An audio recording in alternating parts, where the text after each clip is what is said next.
Good morning to you all. We are now starting our second day of the Sino-Brazilian seminar. Thank you, Professor IG, for the availability. Also, thank you, Professor Marcos Costa and Professor Ricardo Chaves from UFPE. We will have now our first discussion of the day. And we will start with Professor IG doing her presentation, and then Professor Marcos and Ricardo will follow. So I will now hide myself so you can be to the presentation, and I will we'll add Professor's IG presentation. Again, welcome. Yeah, feel free to start. Okay, thank you. I think the internet still is not very good. I'll try my best to speak loudly and slowly. So good morning to friends in Brazil, and good evening to those who are in China. Thank you. I'm Adi from School of Economics of CUFE. So it's an honor for me today to give presentation in the third Sino-Brazilian International Symposium on Economic and Social Development on the topic of agriculture, environment, and food security in the next decades.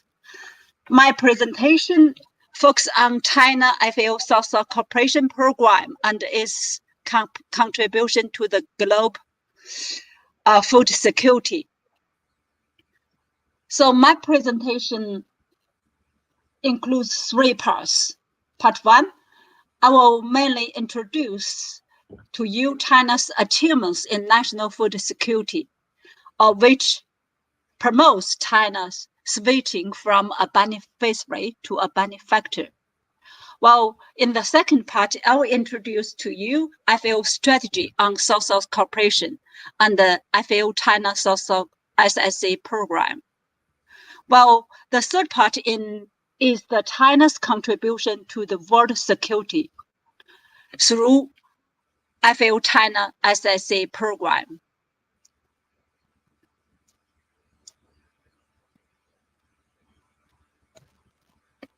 Given its limited farmland and a huge population, nearly 1.4 billion, China has always put the national food security as its first priority by being self-sufficient in staples,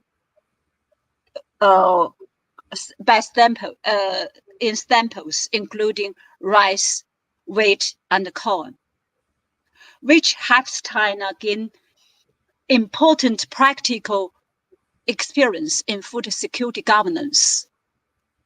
So since China implemented reform and opening up in 1978, China's agriculture production has made great achievements, which has played an important role in slowing domestic food security.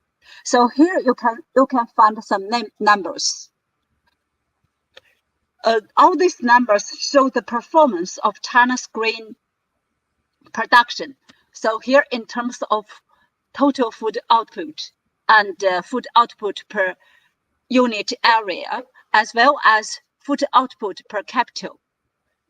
So total output has doubled during 1979 to 2019.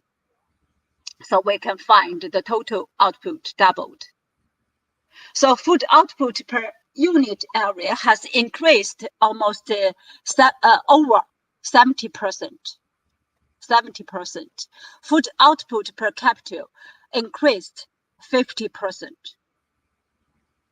So in 2018, you will find the food output per capita is 472 kilograms, which is much higher than the international food security standard, which is 400 kilograms.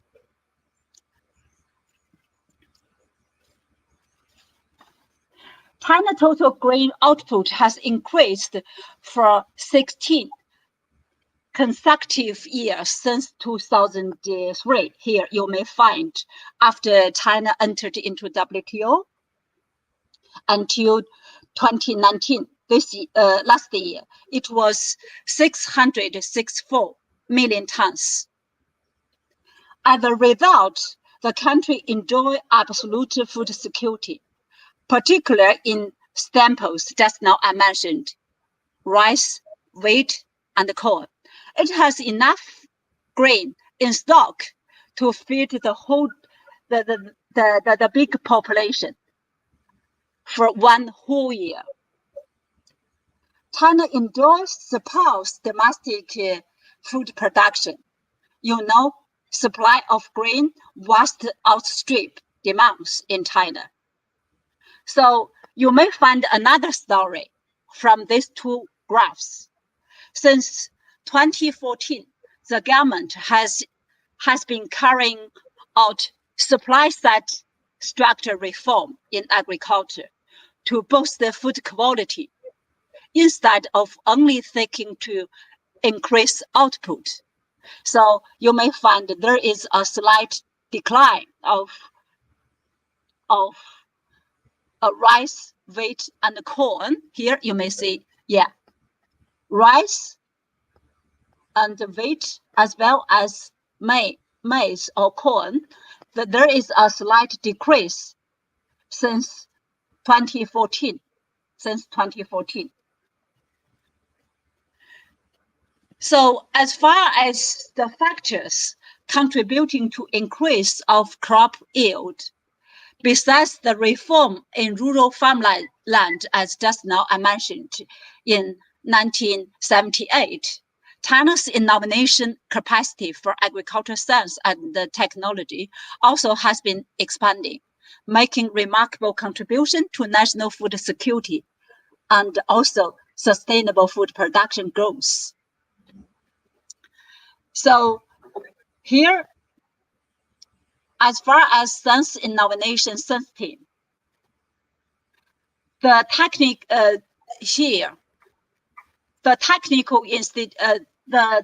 technical progress of here in agriculture,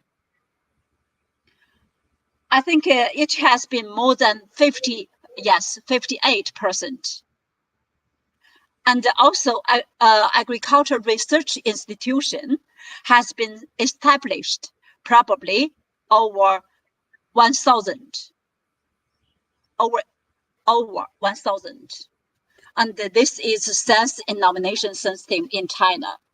The second aspect is the application of science and technology in agriculture production system. So up to now, the coverage of improved crop variety has reached 96%. And also infrastructure has been improved very much in China's rural area, including irrigation and rural road system. So here we also found that the mechanization in agriculture system has over 6-7%. And the rapid development of internet and e-commerce in recent years has played a very important role in promoting agriculture development, and it increased agriculture commodity rate and saved the post-harvest loss. And at present, you know, in China, the contribution of digital agriculture reached over 7%, which is very, very high in developing countries. So China attaches great importance to being self-sufficient in food production. And according to the National Statistic Bureaus, China uses 71% of its total farmland to grow rice, wheat, and corn, and produce 10 to 20 million tons of surplus rice and wheat every year. But also, you know, that due to the limited resource, China has to import some other agricultural products to meet people's needs. And you know the soybean, right? China has been the biggest importer of soybean in the world. So this is why China wants to keep its food security in domestic as well as in international market or in the world view. We know that although the total output of grains in the world exceed demand, but people in many places still suffer hunger and a lack of nutrition, because their country either don't produce enough food or cannot afford import from other countries. And also, we can find a lot of fluctuation in the international market. What's the situation? For example, during the global financial crisis in 2008, and a little bit this year during the pandemic, COVID-19 pandemic. So it's very necessary for China to be self-sufficient in staples, and at the same time, offer solutions for global secure food supply. For example, China has tried to build and modify multilateral and bilateral cooperation mechanisms, such as the Belt Road Initiative. Also, advocating for a global food security system, as well as establishing a trust fund for China FAO Social Cooperation Program. I will mention later. And the next part I will introduce is the role of FAO, the Food and Agriculture Organization of United Nations, and is the role of facilitator to put forward the social cooperation.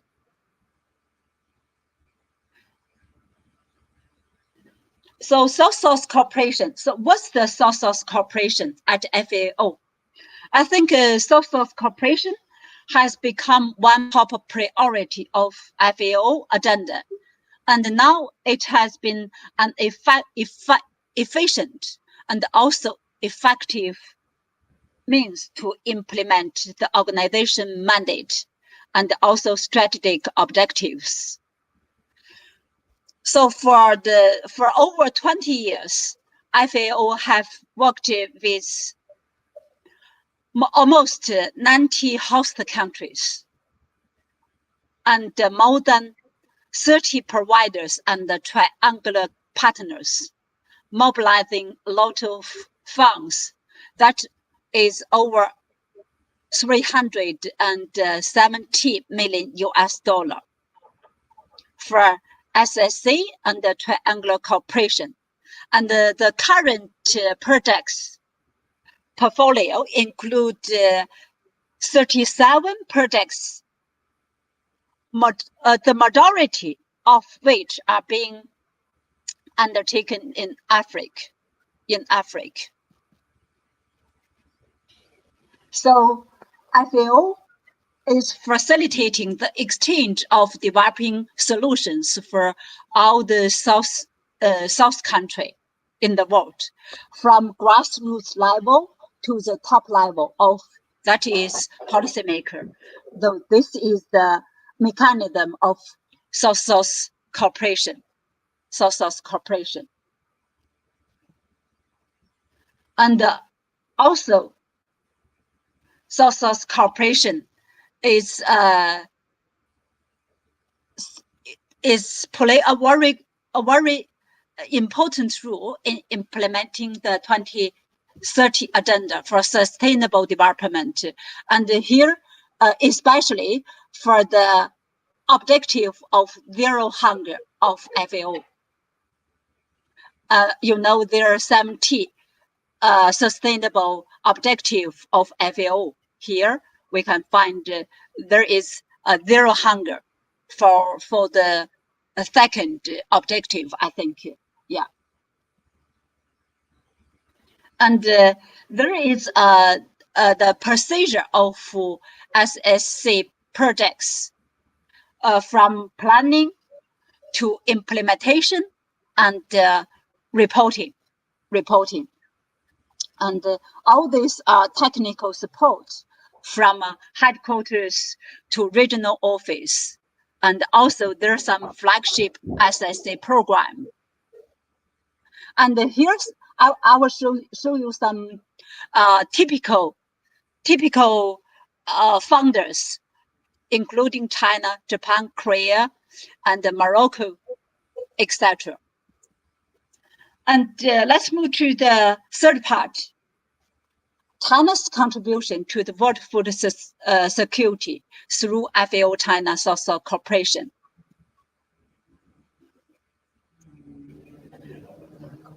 China is the major participants, supporter and promoter of FAO's SSC program. And China is playing a very leading role in FAO since SSC strategy under the special program of food security in 1996, which was launched in FAO. So China is I think China is the first country to form a strategic alliance with FAO, and also contribute a trust fund. So I think this is the contribution of China through FAO's South-South Cooperation Program. China did a lot for world food security. So China is the first country to establish an SSC strategic ally. Just now I mentioned with FAO in 2006. Also, China donated 30 million US dollar in 2009 to set up the SSC Trust Fund. Trust Fund, with a second donation with 50 million US dollar in 2014, up to 80 million US dollar. And this year, on September 22nd, in the 75 sections of UN General Assembly, China announced the implementation of a third phase fund at another 50 million US dollar to make the donation to the total of 130 million US dollar. And this trust fund, more than 350 Chinese experts has dispatched to those reception countries.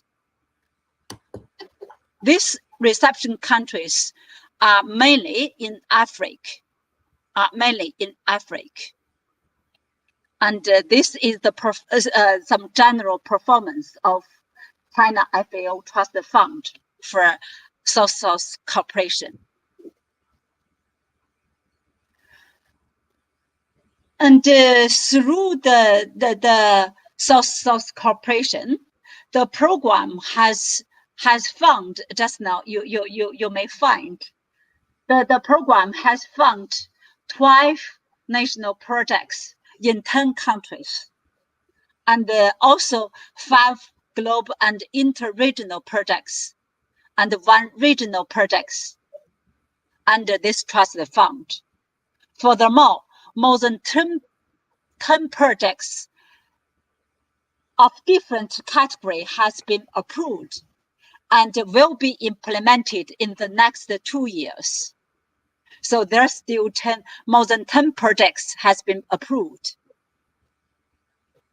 This through this South-South cooperation and FAO China South-South cooperation program, all these Chinese experts and the taxation has been made great contribution to the agriculture development in the host countries through provision of expertise,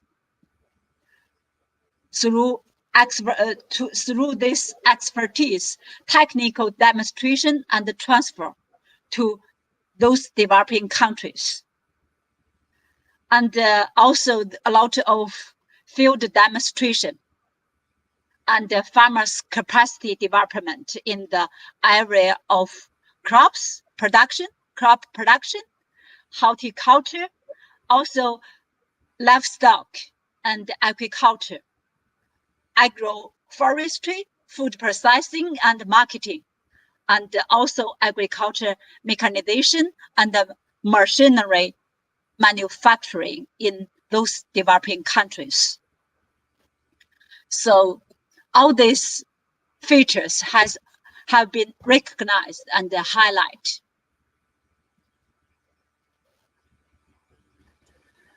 And all these good results achieved by this program would not have been possible without the joint support and efforts from China, FAO, and all host countries. And there's some lessons and experience learned, including high-level commitment and support from those agriculture and livestock department from developing countries, and also effective coordination mechanism with MARA, Ministry of Agriculture and Rural Development in China, and also a lot of management system strengthened by FAO. So also there are some key examples I want to share with you to increase the understanding of South-South cooperation program. And for example, here, Namibia, one of the key areas is to strengthen the capacity of central quarantine library.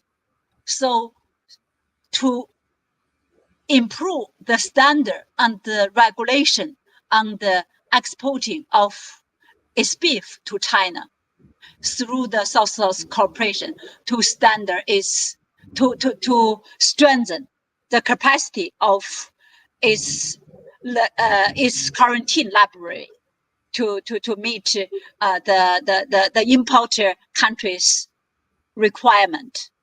And there is also another case in Uganda, the Uganda-China Agriculture Industry Park, which established during SSA program implemented in this country. I think in 2012, this industry park has been established. And in 2018, I have been there to find a lot of private investment from China has been there to boost its agriculture department. And also there is another case from Nigeria. Through SSA expertise support, this country has exported their cassava chips to China with a total amount of 2 million tons every year.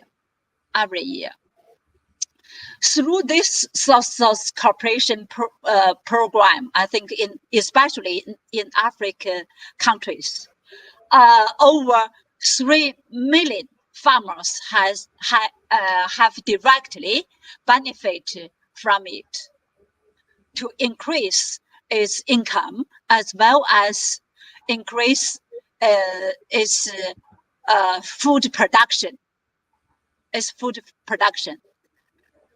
And also, I think until now, South-South cooperation has been proved is an effective mechanism for sharing knowledge and transferring technology, and also is playing a very, very key role in implementing the 2030 agenda for sustainable development.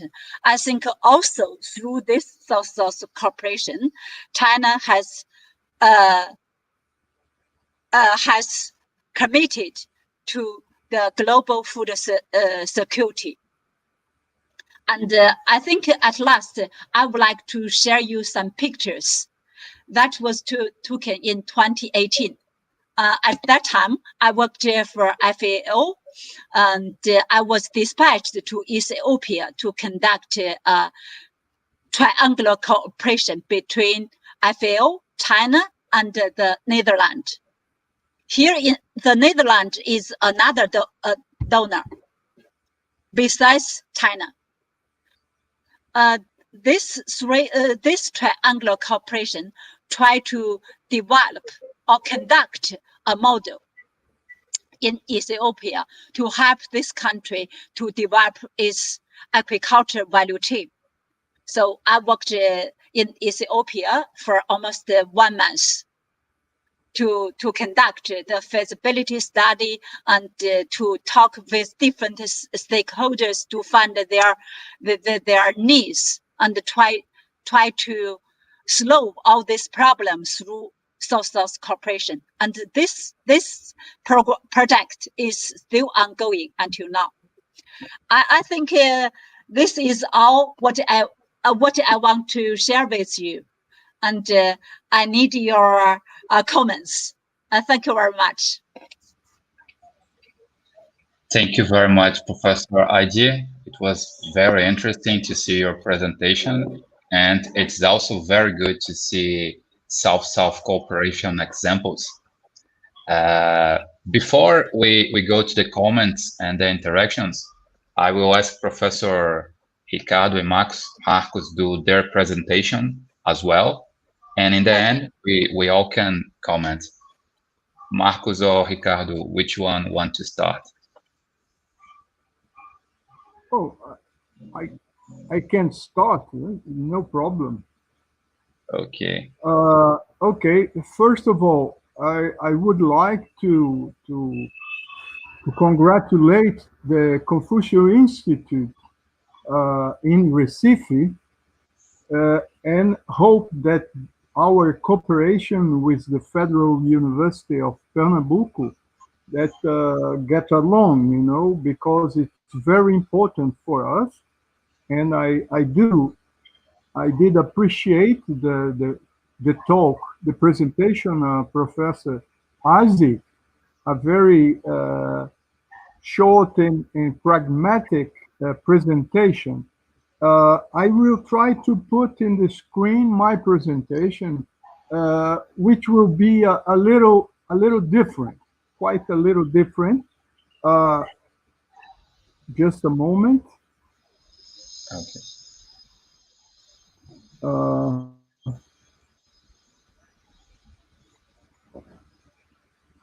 Tem tela inteira, janela do aplicativo, o que é que eu boto? É melhor tela inteira.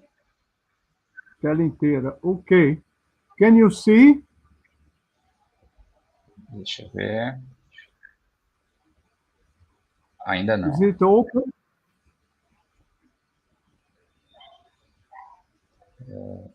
Ainda não. Tem mais algum botão para dar um OK, alguma coisa? Não, eu botei na tela e... So, it's a pity. You have my presentation? Eu tenho, eu Huh? compartilho aqui sua apresentação, então, e você vai me falando para eu ir Okay. passando. Please do this. I don't know what's happening. Só um minuto.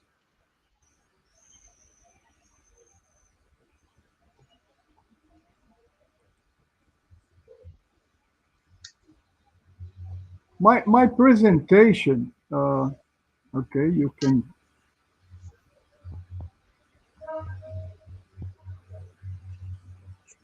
Ok, tá aqui na tela já.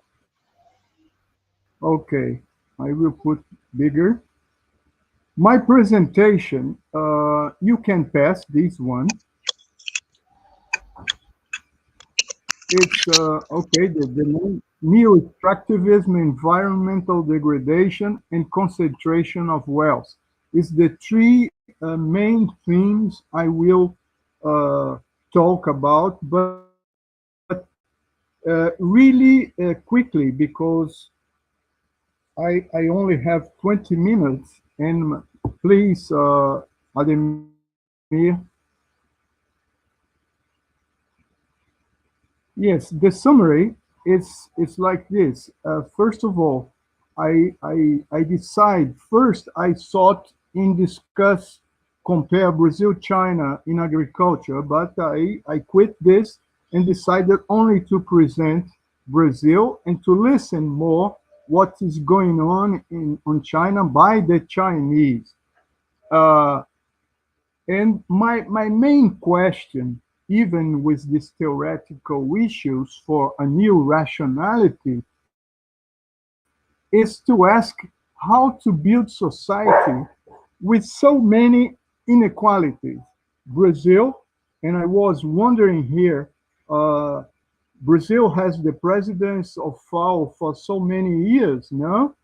And we could, after the pandemic, invite Professor Agi to come to the northeast of Brazil, which is the most poor area in Brazil, because we have here in northeast a lot of peasantry, and also we have 28% of the population and only 13% of the income of the country.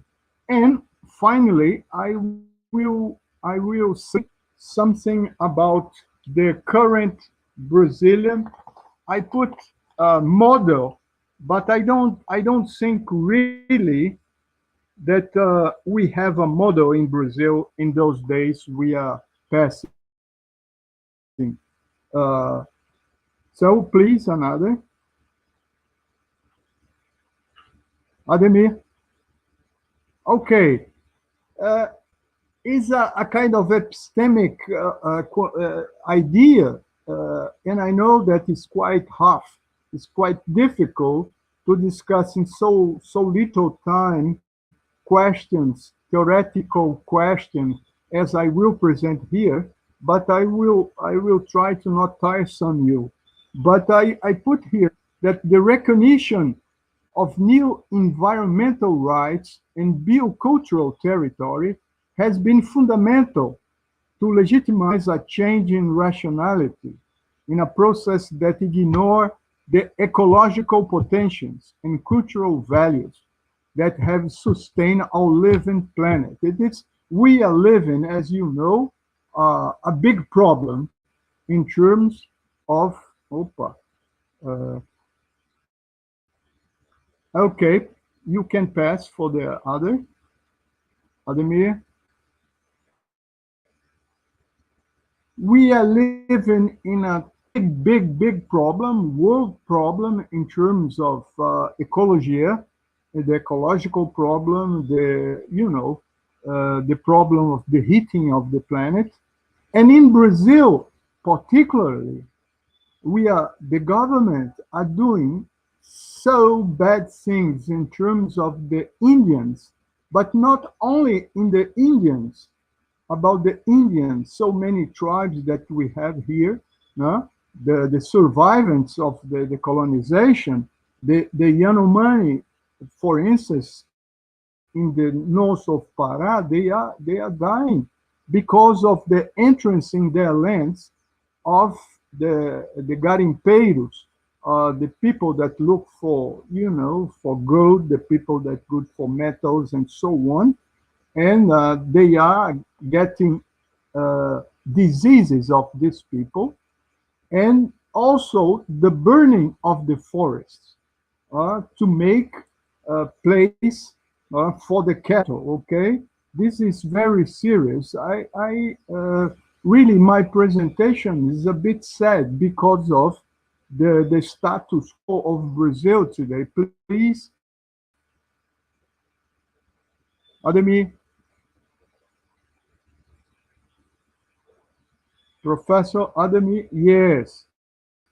So another stance on regarding the crisis of scientific knowledge.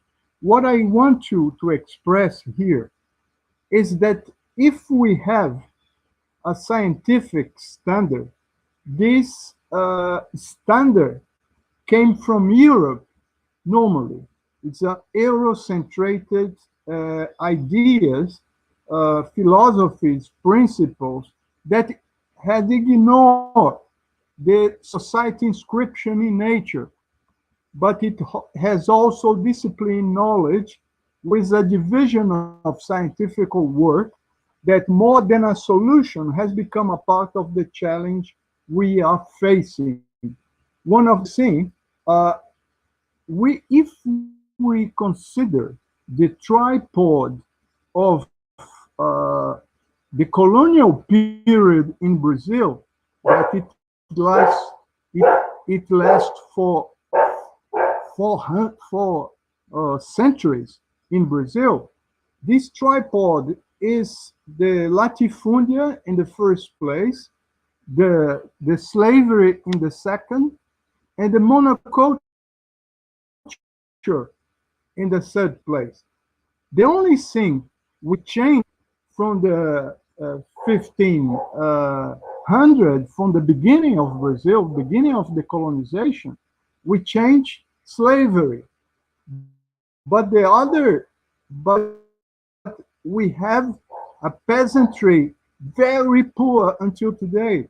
No? The other, 2 points of the tripod, they are still the same. Okay, please.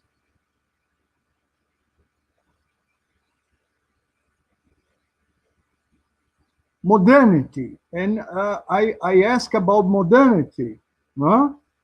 And I said that the modernity here started with the manufacture of sugarcane, large latifundios, and monoculture. I talk about already. You can pass this, and with a very strong concentration of land. I have the numbers by the end of my speech.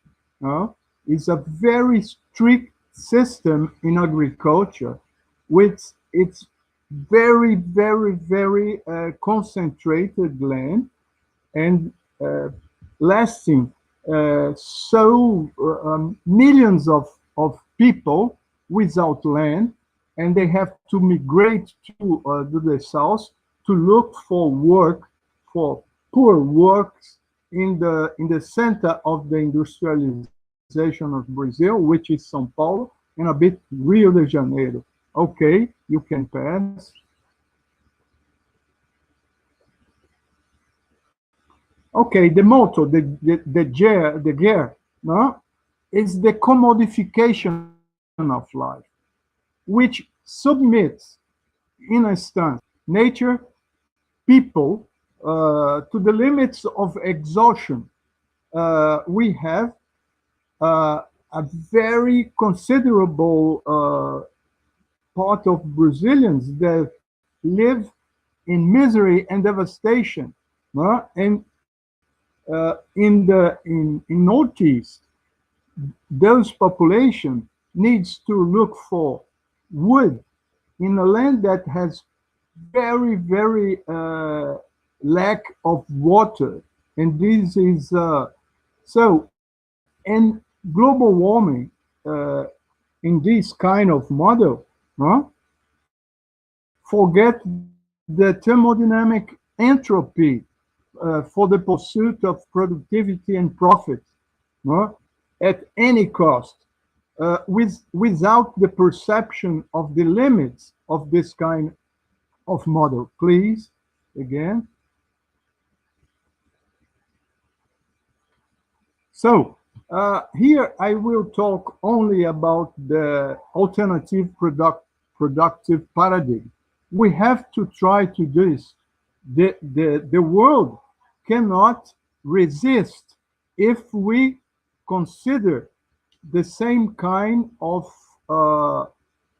productivity without regulation from the state, because in general, the state, at least in many countries of the of the Occident, we have no regulation of the state, and we have to ask why. And all the policies that are implemented, they are very small policies that don't solve the big problem we have ahead. So this is quite we have to do another kind of reappropriation of nature, no? Another rationality. Okay.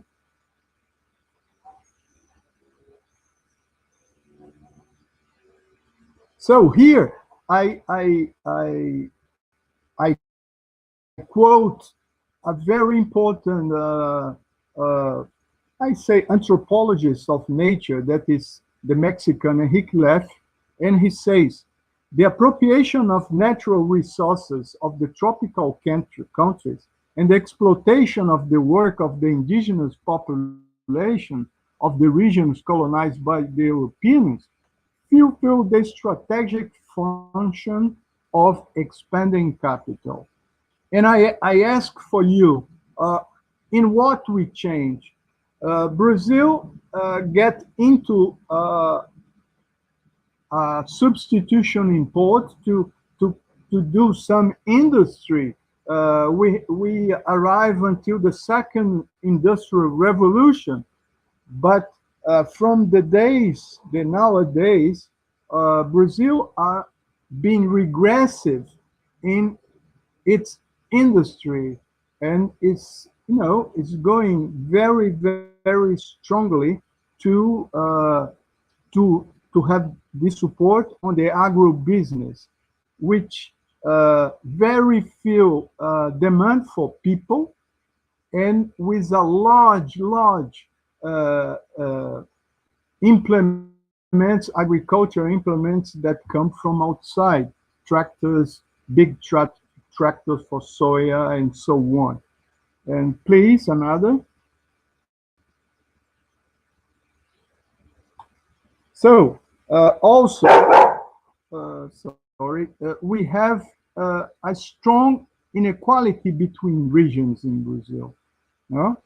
The industrialized region is in São Paulo and a bit in the south, Rio de Janeiro with petrol and so on, and Minas Gerais a bit, but Minas Gerais also has, the north of Minas Gerais is quite poor, it's quite agriculture and with lower productivity. So, and this is a serious problem. And I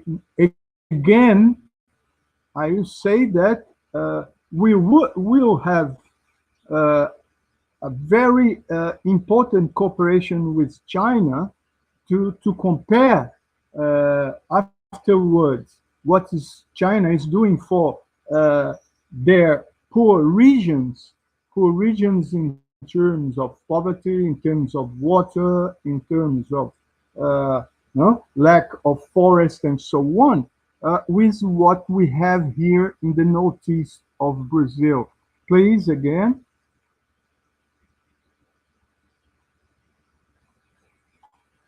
So this is another stance I cannot develop here, is the inappropriate technological standard. Okay, since the industrialization starts in Brazil, we look for, firstly, to do individual automobiles, no? When we didn't have petrol, when we didn't have, roads with done by petrol and so on, and very few about the the poor peasantry in the Northeast, or even in all the poor peasantry all over Brazil, no? And these inappropriate technological standards, they generate degradation of ecosystems, soil erosion, depletion of resources, and extermination of culture in the hinterland. Okay, please, another. Okay, these we can pass.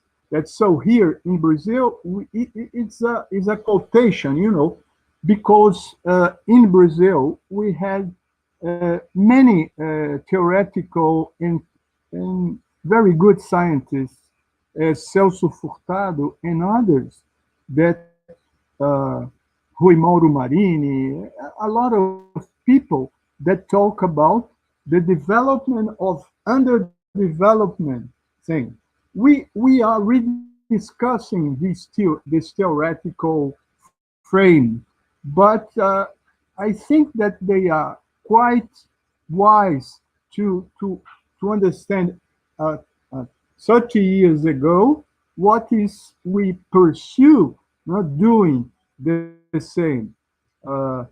Exploration was most effective when old world farming techniques were introduced. Please, so that we have a problem of technology, that technology are not adequate to the situation we have in many parts of the country. Please, again. The solar, energy that we have here, plenty in the Northeast in Brazil. We are only now starting to work with solar energy. And I know that China is a huge producer of the plaques of solar energy. Okay. The other side to explain, at least for Agi, is that our family agriculture, they are very, they don't have incentives from the government, very low incentives, very low techniques adapted for the kind of knowledge.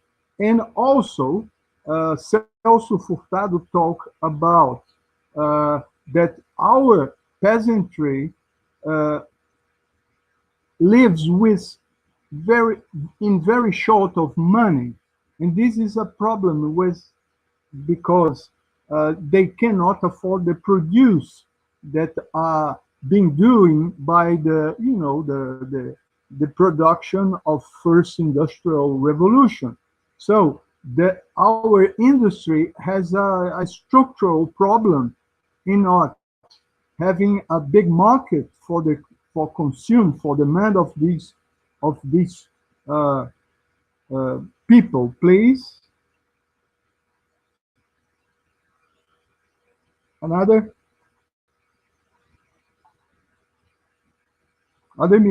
Yes, this is a picture of our colonization that stayed for 400 years.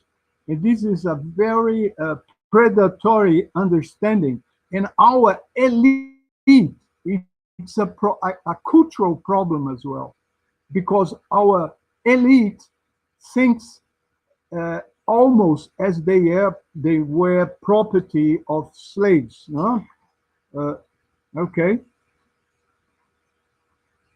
And those people, those slaves, get into, after the slavery, get into a normal society, no, without any condition of land, without any agrarian reform, anything. And so it's quite a problem that I cannot discuss here. No, I will not talk about underdevelopment. I would need a lot of time to do this.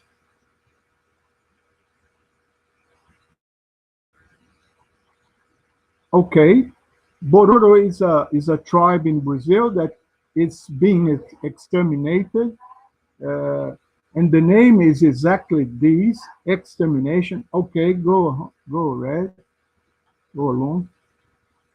Okay, Ademir, I know that I already have 20 minutes. No? Could you pass the last slides? Where are you? Vou adiantar pouquinho para não estourar o prazo, né? Yes, please. At the end, I will give more in detail, more numbers in Brazil, no? Quer que eu passe para alguma slide específico para poder fazer um fechamento? Yes. Yeah, these are okay. Okay, these are lectures that books that I am suggesting the people from learning. Okay. This, please return a bit. No, another one. Esse daqui? In back. Okay, and I will concentrate my ending in these three. First, the facets of the current Brazilian model, and there are many others, but I establish 8 of them. The first one, and I think that is very important, is the neglect, unfortunately, of state regulation on the environment. Okay, this is very serious. The government is destroying, all the control we have on the Amazon or in the Cerrados, which is a huge region with a lot of water in Brazil, and they are putting down all these policies, the policies of regulation on the environment. The second is predatory agriculture, cattle and soybeans. Okay, this predatory agriculture made that the fire of the forest, and the fire of the Pantanal is destroying not only forest, but is destroying water, destroying biodiversity. It is quite a scandal. It's an international scandal now. And in destroying the Amazon forest to put more cattle or to put more soybeans, we are destroying the possibility of the forest in the Amazon to bring water from the sky until the Mato Grosso, Goiás, Tocantins, which are the biggest producers of soy. And there are rivers. This is a phenomenon already established by the scientists. The Amazon do a cycle of water from the north to the central east, with we call rios voadores. The third thing is the lack of support for small farmers. This is very strong, and this is very, it's a very old practice in Brazil. And at the same time, the peasant family are those who put the food of the table of the Brazilians in the quotidianity, because the big farmers, they do they produce for export and not for the eating of the people, of the majority of the people in Brazil. Fourth, there are vegetative extraction. I already talked about deforestation, burning, water scarcity. There is Brazil, which is a country that was, we call abençoado por Deus, blessed by God, with so many water. And now, Professor, mais um minutinho para poder fechar, pode ser? Okay. Soil depletion, pollution of hydrographic basins, and an absence of housing, sanitary sewage, and waste treatment. Mais duas só, and I finish. Okay. In the present government, Bolsonaro government, it's a government with authoritarian tradition that support the oligarchy and the patrimonialism, elites linked to non-national interests. They are anti-people, clearly.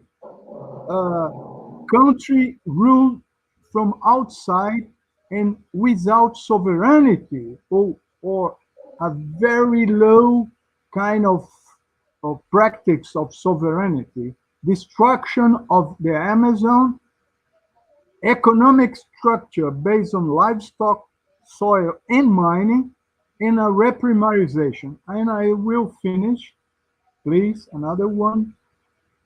Oh, okay. Here. Land concentration is absurd. When we know that in China, the one mu is the measure for one family, no? With at least 2 children. No?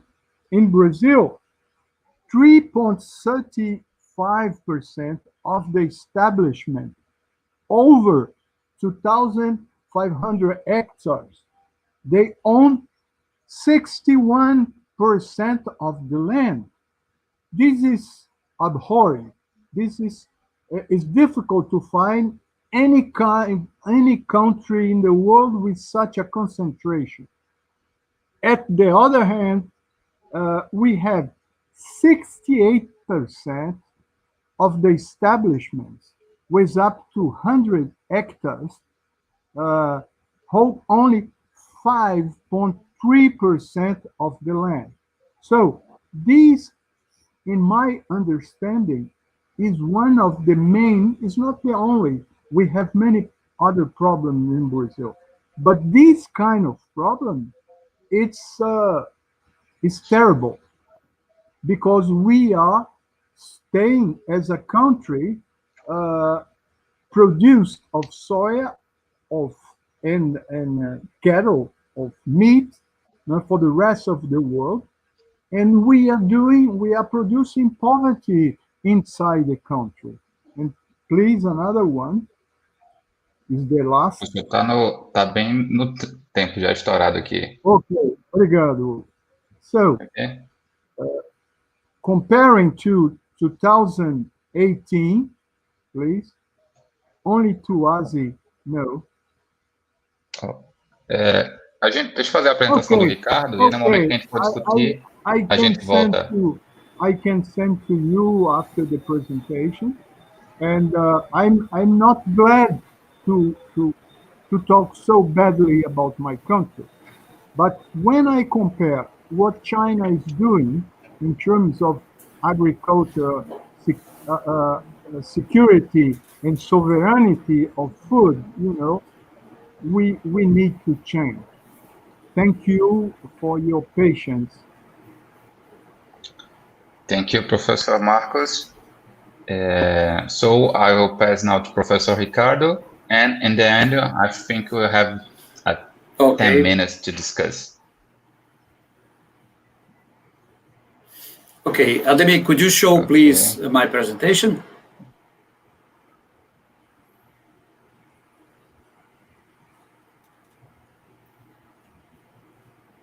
Yeah, mathematics. Okay. Well, can you hear me well? Yes, very well. Okay. First of all, okay, thank you. First of all, I would like to thank the sponsors of this meeting, Confúcio Institute, CUFE, UPE, and UFPA. Those are the sponsors, and I'm very glad to be here. I would like also to thank Professor Ademir, Professor UIG, Professor Marcos Lima for being here talking about this relevant subject with us. Well, first of all, I would like to tell you that our current global agricultural system or food production system, it dates from mid 20th century, more specifically after World War II. There was something that was called Green Revolution. And the Green Revolution was based on high yield varieties, seeds with high yield varieties, and technological package, use of pesticides, irrigation, machinery, and so on. And my presentation today is an attempt to show you that this model is over. We cannot assure food security for the next 30 years with using this model. That's what I would like to present to you today. Next. Just to show you a little bit of what we have today in terms of food security. And this data is from FAO and from World Health Organization. For example, we have today about 690 million people hungry. Also, we have 2 billion people overweight. Of those, 650 obese. Why are those people overweight and obese? We're going to be talking about this a little bit. The food production focus is in commodities. That is, the bulk, most of the production of food in the world, the global supply chain is focused on fat, sugar, and carbohydrates. And that's why we have 2 billion people obese or overweight and part of those obese. And also, we have nowadays, if you take a look in the World Health Organization website, you're going to see that we have one thing called hidden hunger, which is a deficiency of micronutrients. As the focus is in commodities, soybean, corn, and other, this type of commodity, sugar, and so on, there is a big lack of micronutrients like iron, iodine, vitamins, and so on. There is also an overuse of chemicals and additives in the food industry, okay? And that is very harmful for our health. And also, agriculture is one of the most polluted industries in the world. And Professor Marcos Lima just talked about some of those effects. For example, deforestation, emissions, CO2 emissions, chemical overuse. So this is our current global production model. I must tell you that back in mid-20th century, when the Green Revolution started, it was very important because after World War II, we have a huge increase in population and not enough food. So high yielding varieties and the use of pesticides and so on, at that time was very important. It still is. Because if we don't have this huge increase of productivity, we would have lots of people starving in all over the world. So it was important at that time. And actually in 1973, the Nobel Prize for Peace was for the guy called Norman Borlaug, who was an agronomist in the US. It was the guy who envisioned, worked on this Green Revolution. So the model at that time was okay. It solved lots of hungry problems and so on. But we have to look ahead. Next, please, Ademir. We have a challenge. which is our challenge, is to devise a sustainable food production model for the world population, assuming we have 2 extra billion people in the next 3 decades. So all the problems we have now, you can add 2 billion people up to 2050. That's our challenge. How can we do? So what I want to show you is that we have to change the model. We have to move to another model of production, of agricultural production. And another thing I would like to say is that we cannot just stop this model we have now at once and start a new one. That doesn't work. It's not like that. For example, let's say that all governments in the world establish laws saying, from now on, it's completely forbidden to use pesticides. What's the effect of this? From one day to the next, starvation, lots of starvation. That's why we need transition. We need a period of transition from the old model to the new model. But we have to know what we want. We have to work on this new model and start the transition. And I'm going to show you that we have started. Some countries and some firms have started this transition. So the new food model is based on a couple of principles that I'm going to show you. First principle that I would like to show you is the environmentally friendly. The new model should be environmentally friendly. For example, we have no reason to deforestation. So the new model should be based on zero deforestation production. Organic inputs usage. I have been reading, and China is one of the countries which are working heavily in organic inputs, not pesticide, but organic fertilizers and so on. And not only China, but there's some other countries in Europe and even in the United States, they're working in this new solution, organic inputs. And biodiversity. Professor Lima spoke a while ago about the burnings in Amazon. It's destroying our biodiversity. And by destroying biodiversity, we have to use pesticides more and more to cope with the new insects and disease, agricultural disease, and so on. Next. This is a picture of, this is a firm called PEXA. It's in the corner, PEXA. I visited this firm last year. It's in Mato Grosso. Those guys, they have 12,000 hectares of cattle. They never cut, they never chopped one tree. They produce cattle in a system of zero deforestation. One of the things that I asked them, how can you do that? And they said, in the region, the average of production in the region is one animal for one hectare. A PEXA produces 5 animals in 1 hectare. So its productivity is 5 times the region. What do? Technology, only technology. They use the best technology. So they are in 12,000 hectares. They do not grow, they do not cut trees. And their products have a premium. They sell their meat in the international market at a premium, higher price. So being sustainable, pay. Being sustainable is profitable. That's another thing I would like to show you. Being sustainable is very profitable. Next, Ademir. Second, you have to be economically feasible.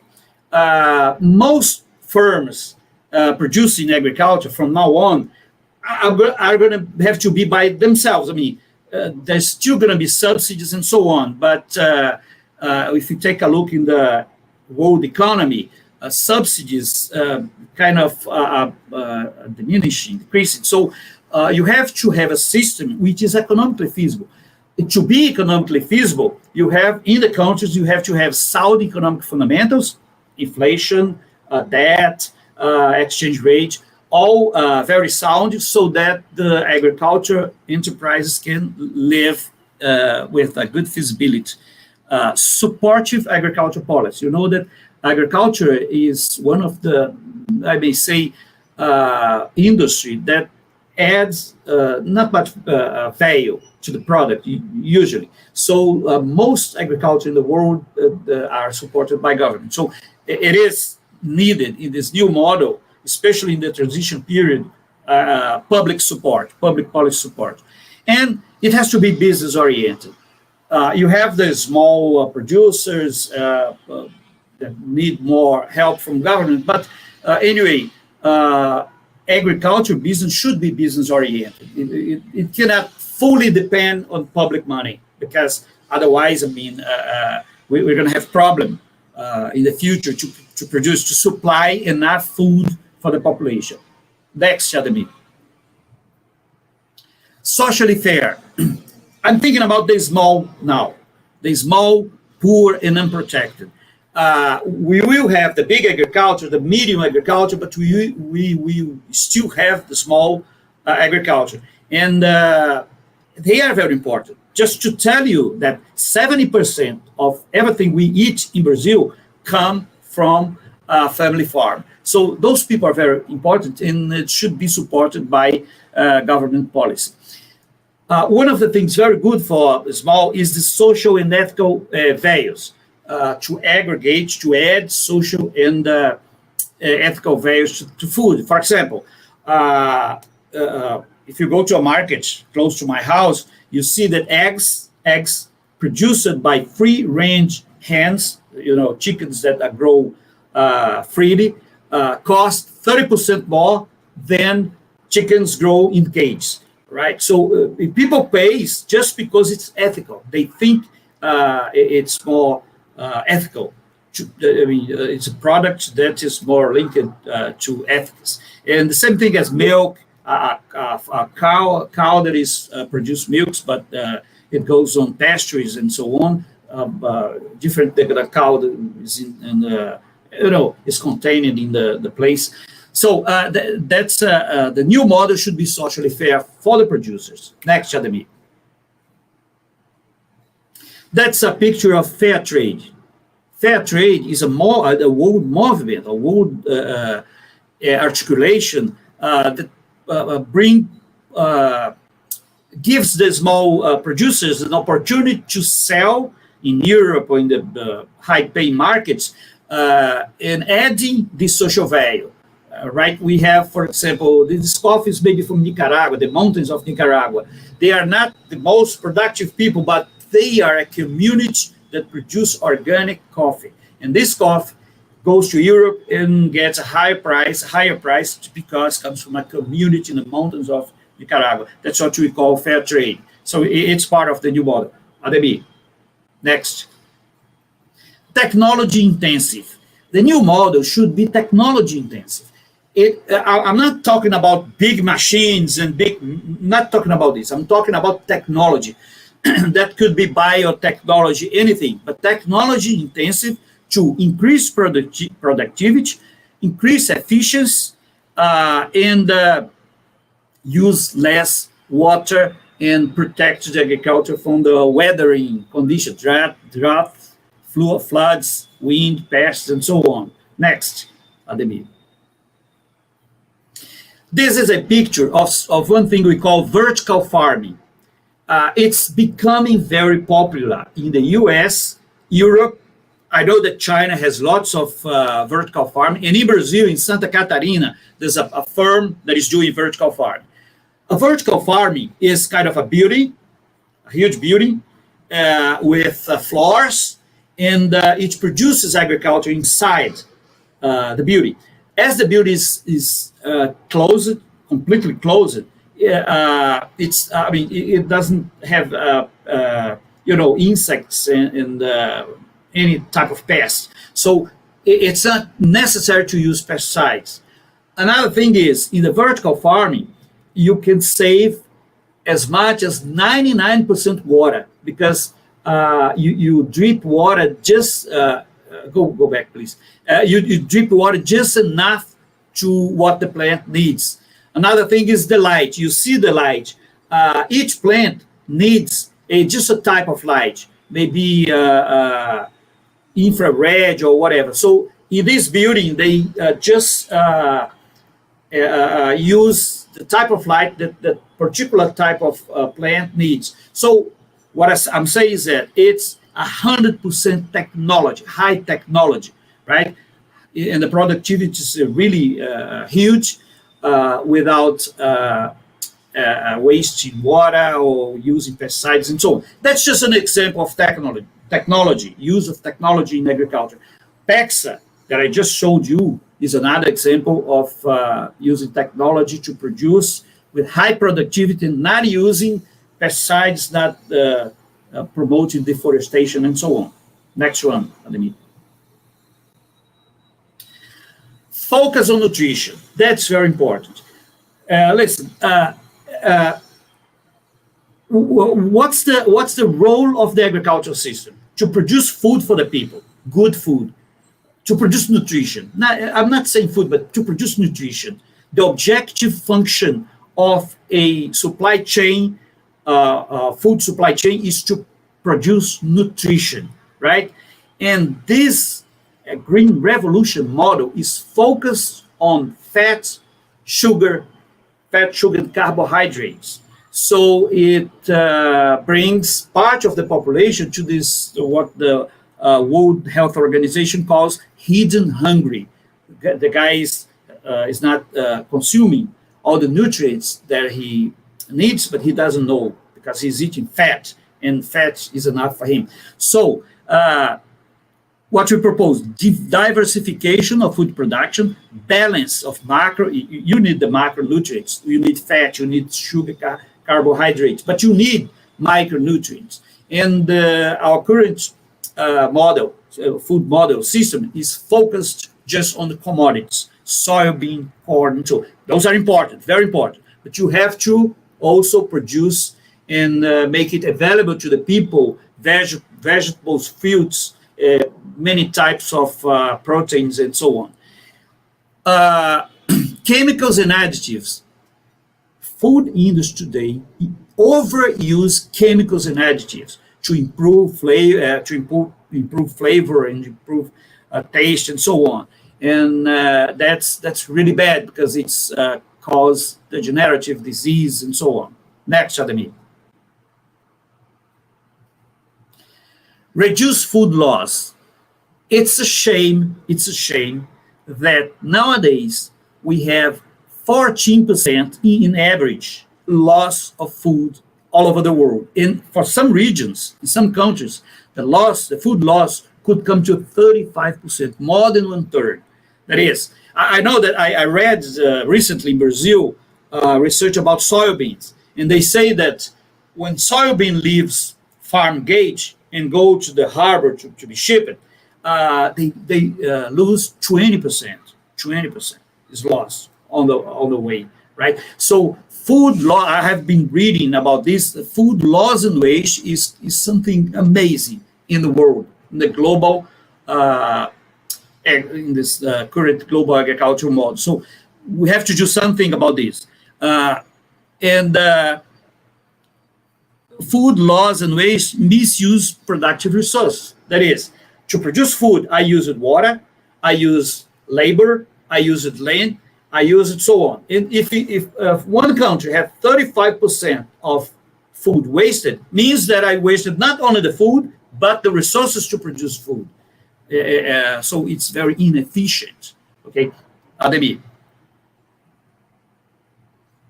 That's just a picture of food waste. Next one.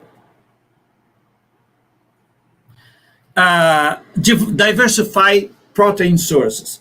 Professor Lima spoke a little bit a while ago about the cattle, and he's right. Part of Amazon deforestation comes from soybean cattle. So it is very important in this new model to diversify protein sources. And we have lots of sources of protein in this concern. For example, seafood consumption. Brazil has a huge coast. It could be using lots of sources of sea protein, and it's not using so much. Lots of vegetables rich in protein. Last Saturday, I was in a meeting, and there was a lady from Maranhão. She was a specialist in mushrooms, and she was talking about mushrooms. Lots of mushrooms with high levels of protein, that you could use them like meat, right?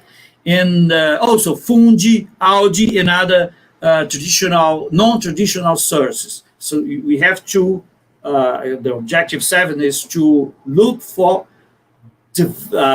other source of protein, or diversify the protein sources. Ademir, next.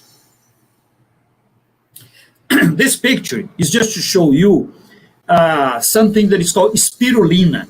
Spirulina is a cyanobacteria, very nutritious, and is about 70% of protein. And it's a powder, a green powder, that's produced in those ponds. And in Paraíba, close to Pernambuco, next our neighbor state, there's a farm that produces spirulina. And this spirulina is shipped to Brazil and Europe and so on. So that's one of the things. It's a bacteria. It's a cyanobacteria. It produces a powder. It's very rich in vitamins B1, B2, B3, copper, iron, and protein. And just to know that the astronauts, the type of food they use, they take with them to the space and so on. Spirulina is part of, because it's a small powder. I mean, a small quantity of spirulina gives you lots of nutrients. Okay, Ademir. Biofuel and food security.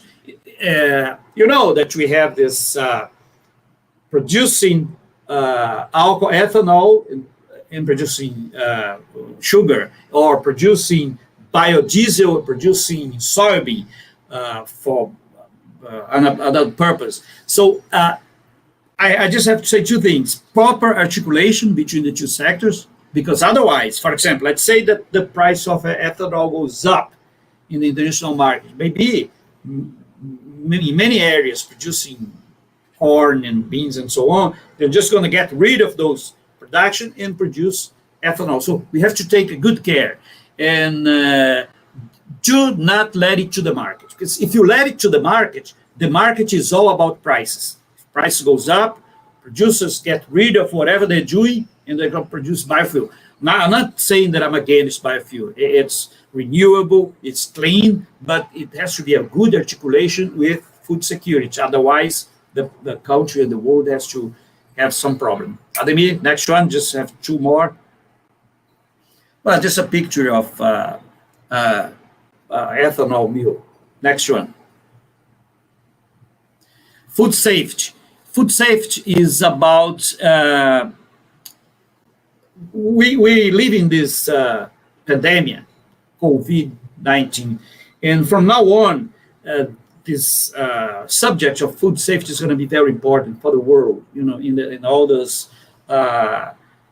marketing lines and logistic lines, the issue of food safety is going to be very important, because when you export, for example, soybean from Brazil to China, you can be shipping a virus or something. So for the new model, the country should be very prepared to take good care of food safety, to produce food and to ensure that the food that is shipped is safe without virus, bacteria, or any other microorganism that could ship disease to other countries and so on. And last one, minimum food intake program. You know that that's FAO data. We produce enough food today for 10 billion people. We have 7.5, but we produce for 10 billion people. But at the same time, we have almost 1 billion hungry. How can we understand that? We produce enough, but we have almost 1 billion hungry.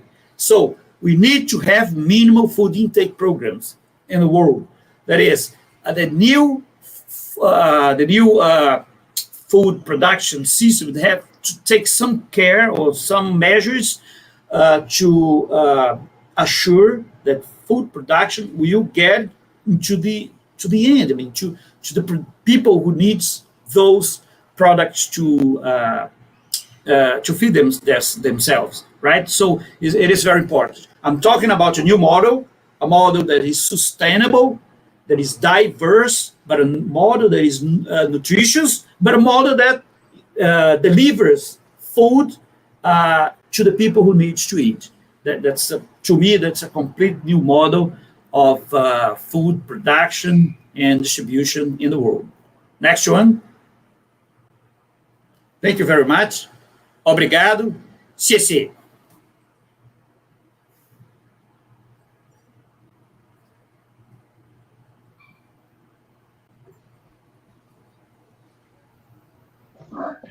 Thank you, Professor Ricardo. It was a great presentation. Well, once our time is really tight, I will ask to finish our discussion because we have a next one and it's late in China. So next professor will start its presentation. But I would like to thank you again. The three presentations were very good, very interesting. I think maybe we can discuss later, do some research partnership and understand well how things are being doing in China, examples of South-South cooperation, how we can deal with this new scenario. So Professor UIG, thank you very much for your availability. Professor Marcos, Professor Ricardo, thank you very much. Bye-bye. Thank you. Thank you very much for three professors, and it's really a great honor for me to have this chance to exchange my idea and with all of you. And I hope later we can find a chance to do some collaboration. Yes, that's right. Yes, I do agree. I'm so sorry because I had some questions to Professor Ig and also to Ricardo, but we don't have time. Yeah, later I will leave my email here, and also I have some comments on your and Professor Ricardo's presentation. Yeah, your topics are really very interesting. Thank you. Thank you, and you as well, Professor. Yes, I will leave my email here, and let's keep contact later. Okay. Bye-bye. Okay. Thank you. Thank you very much. So, thank you very much. Bye-bye. Zaijian. Bye-bye.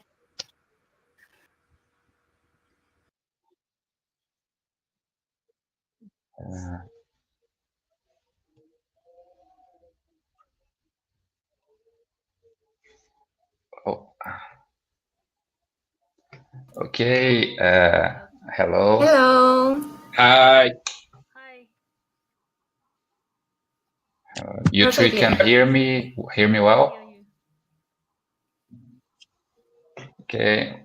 Welcome, Professor Leiju Chiu. I guess the pronounce is this. Nice to meet you, Professor Marina. Hello, Igor. Nice to meet you, welcome. So we are here.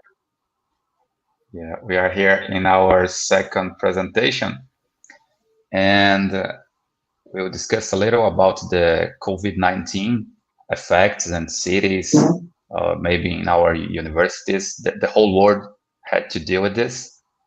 So I'll ask you to Professor Leiju to do its presentation first, and then Professors Marina and Igor can do its presentation. Okay? Okay. Yes. Professor Leiju, can you share your screen?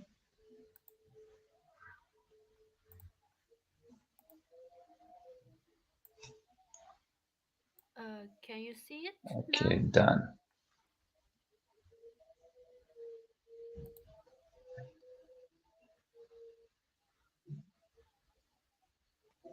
See the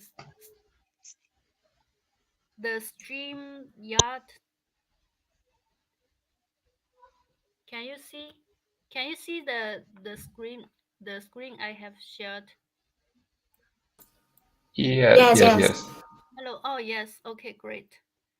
Then so if I show with this, so how about now?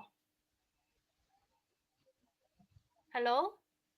We cannot see the whole presentation. It's just a part, but maybe we can follow you.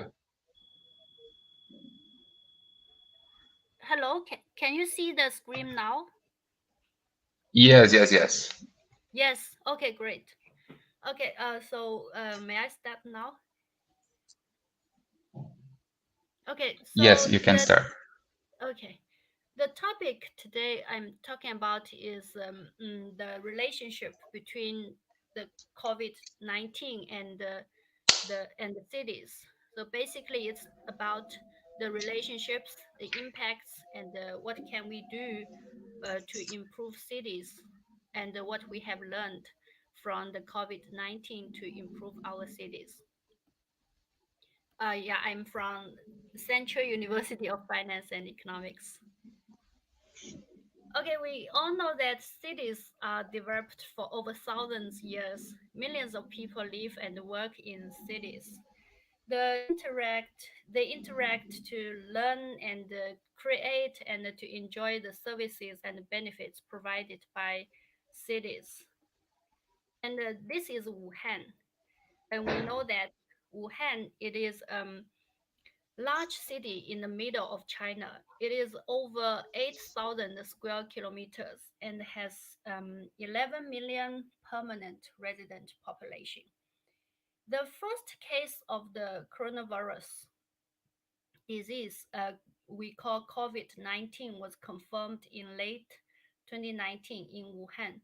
Since then, it has become a pandemic over cities globally. And why does the pandemic affect cities? So it's quite obvious that the high density of population in cities, because the concentration of the population provided the condition for contagion and the spread of the virus. And of course, the intra-city connection, the mobility of people helps to spread the virus. Now, this is the photos about of the subway station in Beijing during the peak hour. We can see there are a lot of people and it's very crowded. And the intercity connections, which also helps the virus to spread. Why? So we can see from the photos of the China. This is the China railway network, and this is the global flights. So, for example, there are averagely one railway train departing from Shanghai Hongqiao Station every 84 seconds.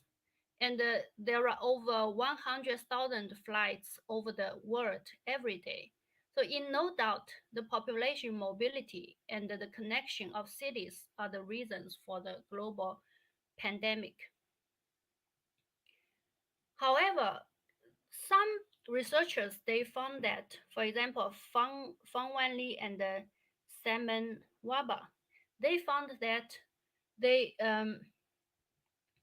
they pointed out in their article in World Bank blogs that urban density may not be an enemy in the COVID-19 fight.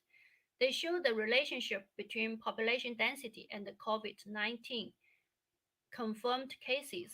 So they find out in Wenzhou and Xinyang, these cities in China, the population density is lower, but the infection rate is higher. Urban density might not be the only reason for the spread of the coronavirus. They said city, public health management might be more important. The relationship between city and public health is complicated. In history, before the 19th century, the lifespan of urban residents is shorter than that of countrymen averagely. But now we know that the reverse is true.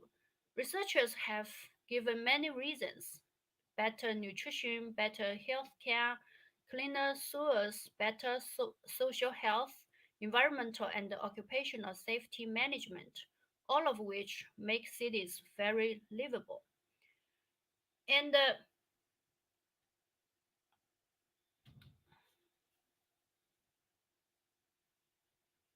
some excellent cities take integrated urban governance to prevent the spread of the virus.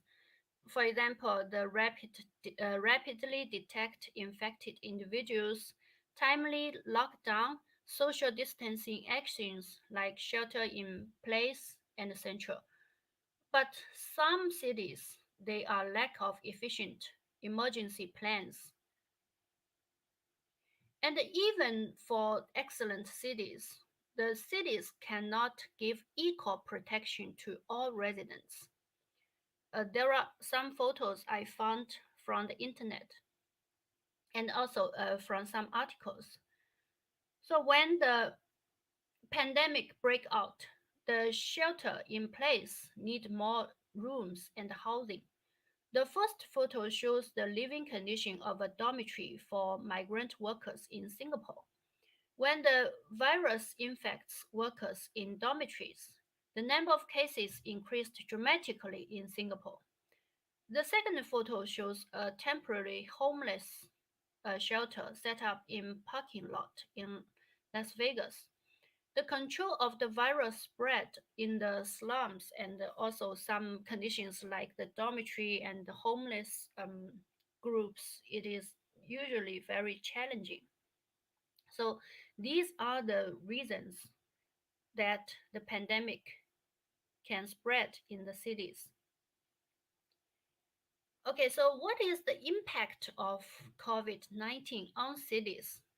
We know that during this period, even now, maybe in China now we only have a few cases, but I heard now in European and the US there's even the second wave of the pandemic.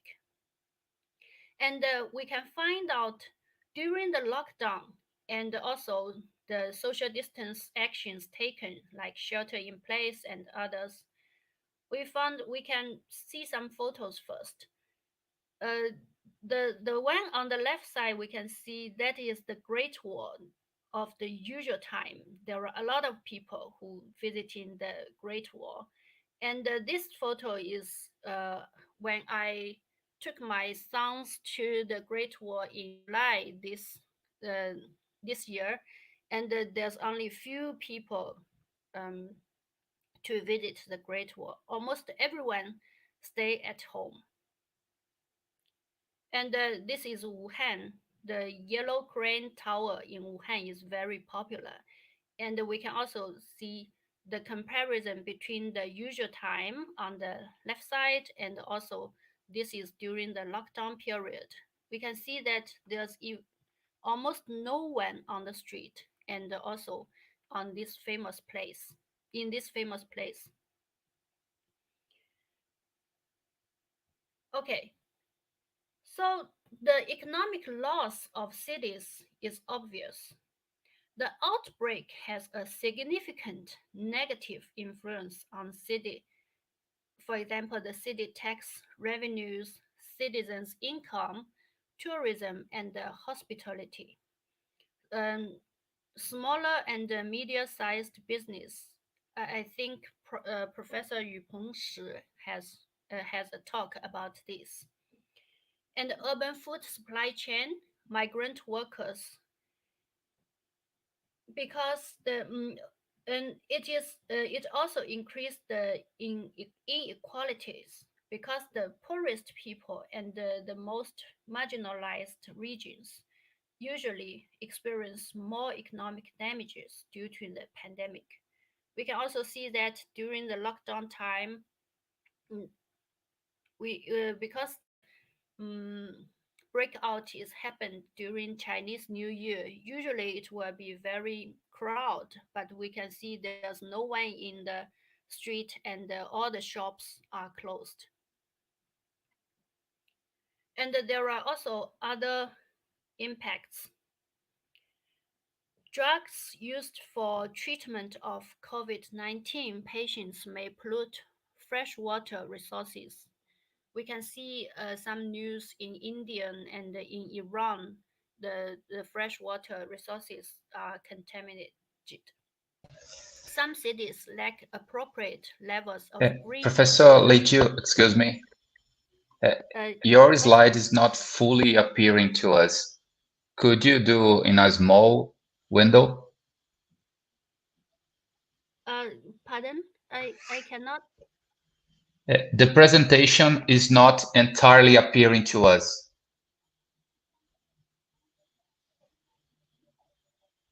Oh, sorry, it's the patients. Sorry. It's the, yeah, that's a wrong word. Thank you for pointing out this.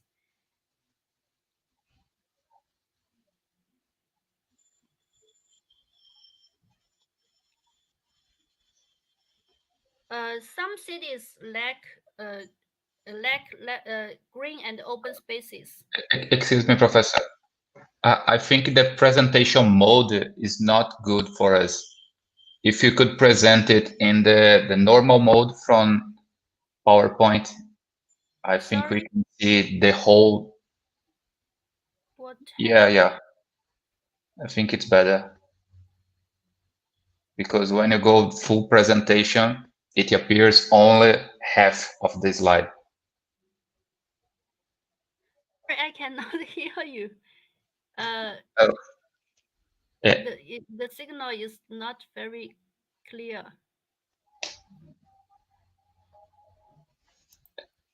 When you go the presentation full, we can only see half of the slide.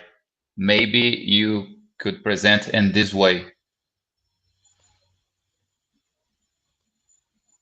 Sorry, can you just write in the can I? Okay. Sure.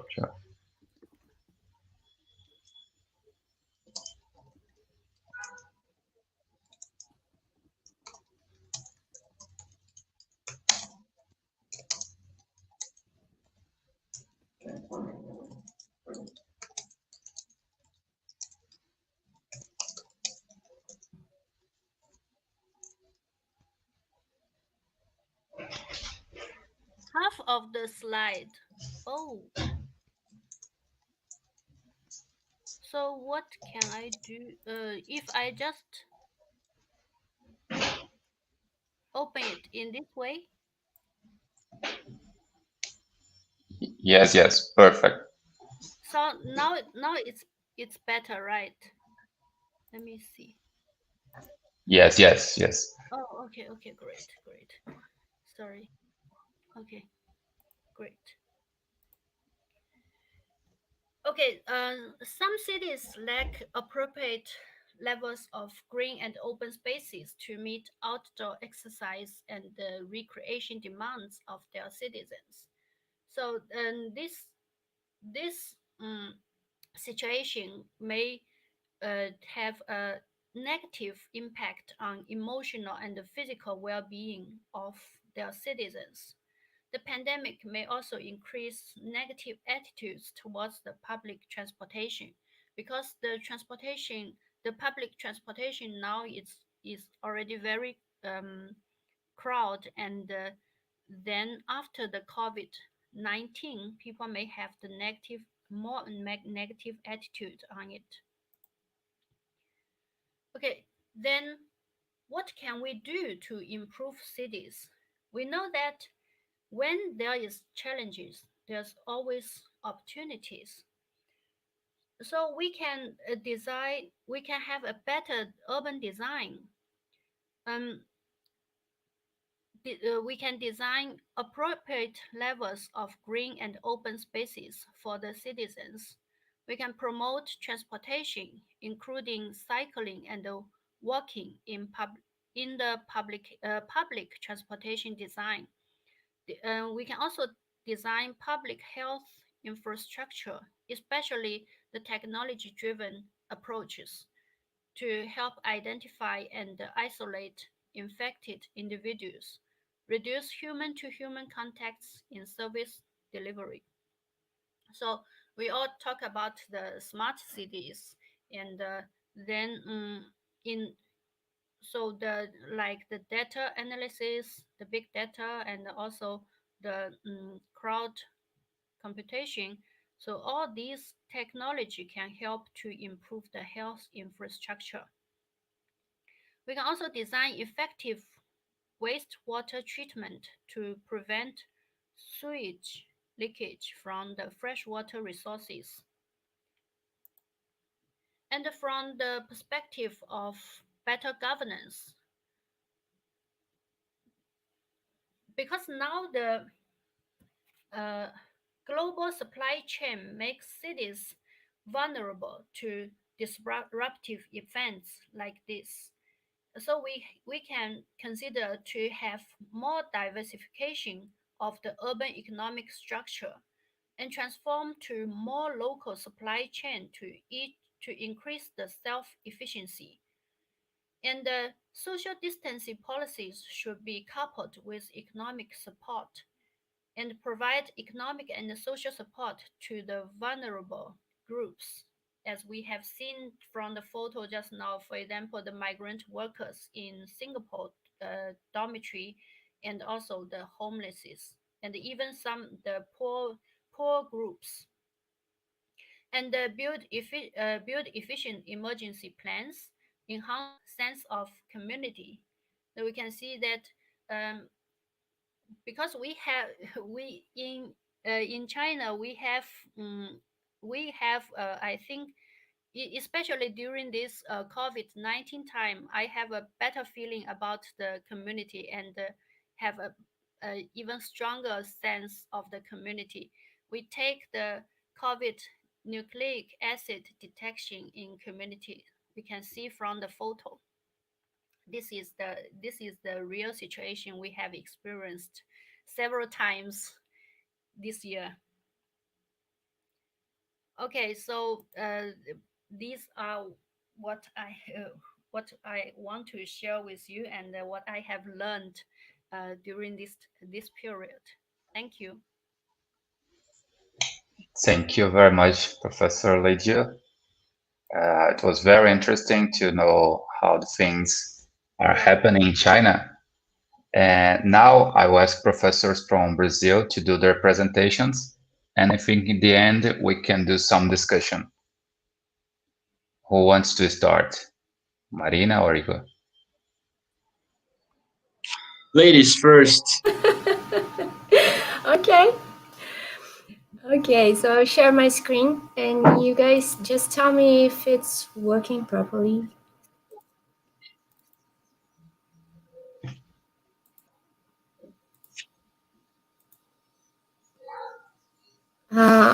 I will try to use the presentation mode. Is it working? Yes. Yeah. Yeah? Can you see the entire slide or? Perfect. Yeah. Okay. Okay. So let me start first presenting myself. My name is Marina and I'm a professor of the University of Pernambuco. And today I will talk about the impacts of COVID-19 in Rio de Janeiro. Actually, I will focus especially on education because we had a huge problem with education in Brazil, and especially like in my case in Rio de Janeiro. So this presentation will be an analysis on how education was victimized by the pandemic. First of all, I will give you guys a brief introduction, and then I will talk a little bit about Brazilian population and education on data, and then Rio's population and education on data. I will explain how it worked for education through the pandemic times to nowadays, and how access was an issue for education in Brazil. I will also talk about the problem at the private sector, the private educational sector. I will explain some public policies in Rio and talk a little bit about the public policies in Brazil in general. And in the end, I will talk about 2021 and what can we expect from it. So first of all, why talk about education?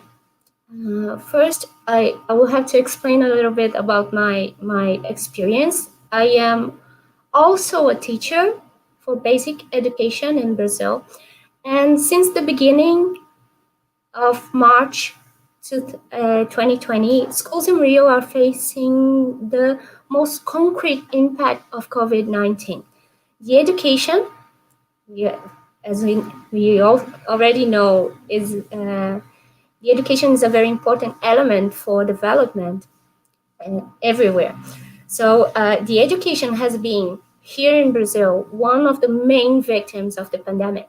And therefore, this presentation aims to show through data how education in Brazil and Rio de Janeiro was affected by the virus. So the Brazilian population in 2020, according to an estimate by the Brazilian Institute of Geography and Statistics, is around 211.8 million people. So this is the estimate for this year, okay? And according to the Anísio Teixeira Institute of Studies and Research, we have now in basic education 47,381,667 students. And basic education in Brazil covers the entire mandatory years of education. So it goes from students with 4 years old to students 17 years old. So this is the basic education. And the population in Brazil, the main aspect of the population in Brazil right now is that we had a reduction of children and adolescents, but the numbers, as we see, are still very high. We still have a very young population in Brazil. The difference from 2012 to 2019 is huge, but we still have a very young population. And there is a very concerning situation of illiteracy in Brazil. So people, this data we are seeing here in this graph is about illiteracy among people with 15 plus. So young people with 15 years old on in Brazil, we have 6.6% of them illiterate. And when it comes to regions, it changes a lot because Brazil is living a very serious situation for a long time now. We are living a very serious situation when it comes to governmental investments in education. And when we see the map, we can clearly understand the difference of investments and the difference on how education is delivered to Brazilian population. So while we have in the southeastern and the southern regions a very low level of illiteracy, in the northeastern region, for example, we have 13.9% of the population, the adult population, young and adult population. We have 13.9% of illiterated people. So the difference is very high. And it's important to remember that this data that I'm showing to you now is a data pre-COVID. So it's a data that came before the pandemic times. So we already had this problem with education before the pandemic.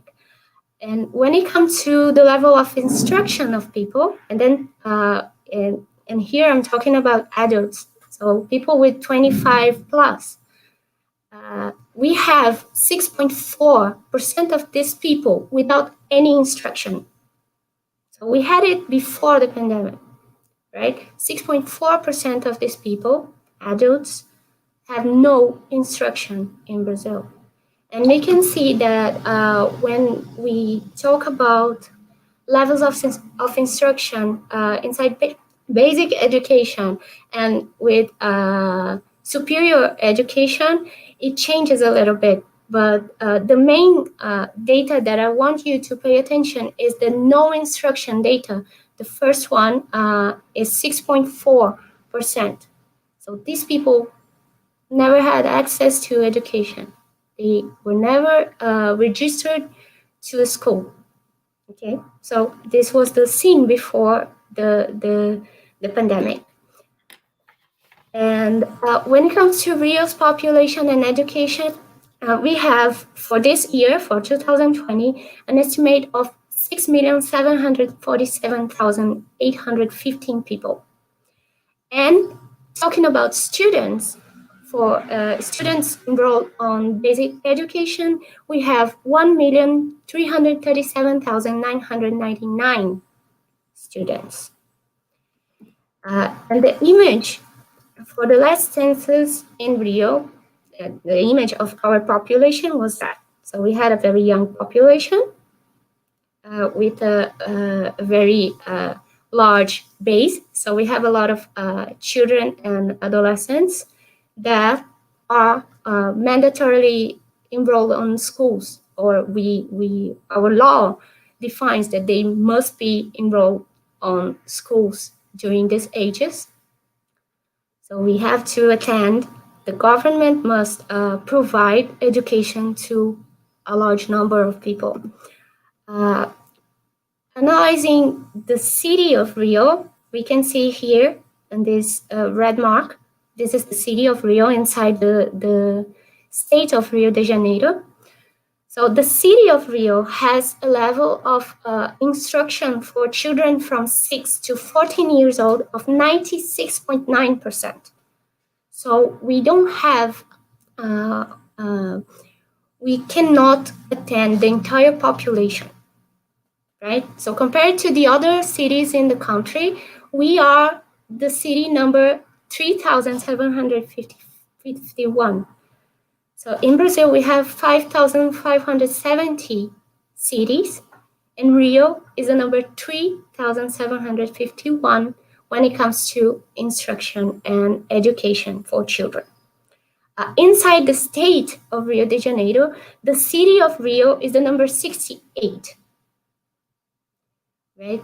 So it indicates that the education inside Rio has a lot of problems, and cannot attend the entire young population. So we don't have all the children that should be registered to a school actually registered. So it shows us that actually we don't have, first, we have a very high level of poverty. So some children just left school before time to help their parents and work. Some people were never registered by the family, and some children cannot access education because we don't have enough schools for them. So we don't have enough vacancies on schools to attend these children. And in Rio, we have this scenario. And this is also a scene before the pandemic. When the pandemic came to Brazil, the problem got deeper, got more severe. So Brazilian schools were closed by mid-March, and it started a partial reopening from September. So we had almost 7 months with closed schools. So since the beginning, we had this 7 months of uncertainty. And during this period, we have a very few proper policies to guide the procedures for remote education. And Rio de Janeiro State was one of the first governments to officially determine the closing of schools, followed by the government of Rio de Janeiro City on March 13th. And from that moment, we didn't have any official position from the federal government. It was very difficult. We didn't have support. And even the local governments didn't organize things in a proper way to give support to this education. And the challenges related to this education that out of sudden became a remote education were a lot of challenges. So first of all, we had the challenge of the online classes. So both public and private schools were not ready to transfer the activities from a face-to-face method to an online experience. And most of the teachers did not know how to use the online tools.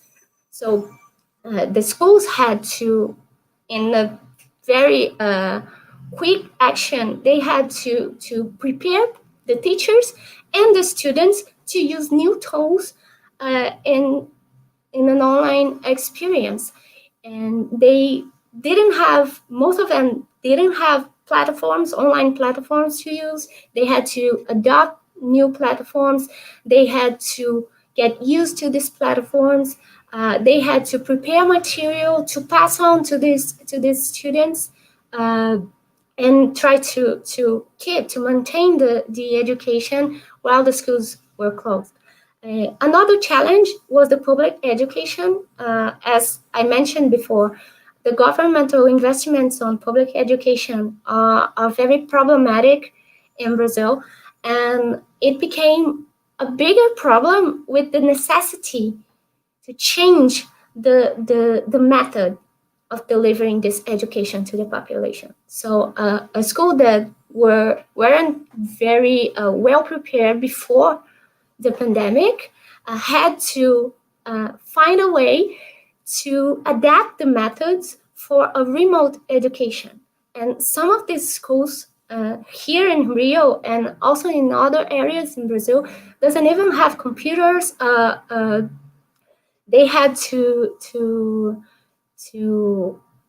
also give support to the teachers that also didn't have the equipment to attend the necessity of that moment. So this was one of the huge challenges we had. Another challenge was the length. We didn't have any idea of how long it will take for the schools to be open again. So we didn't know how long it would take also to control the virus transmission inside Brazil.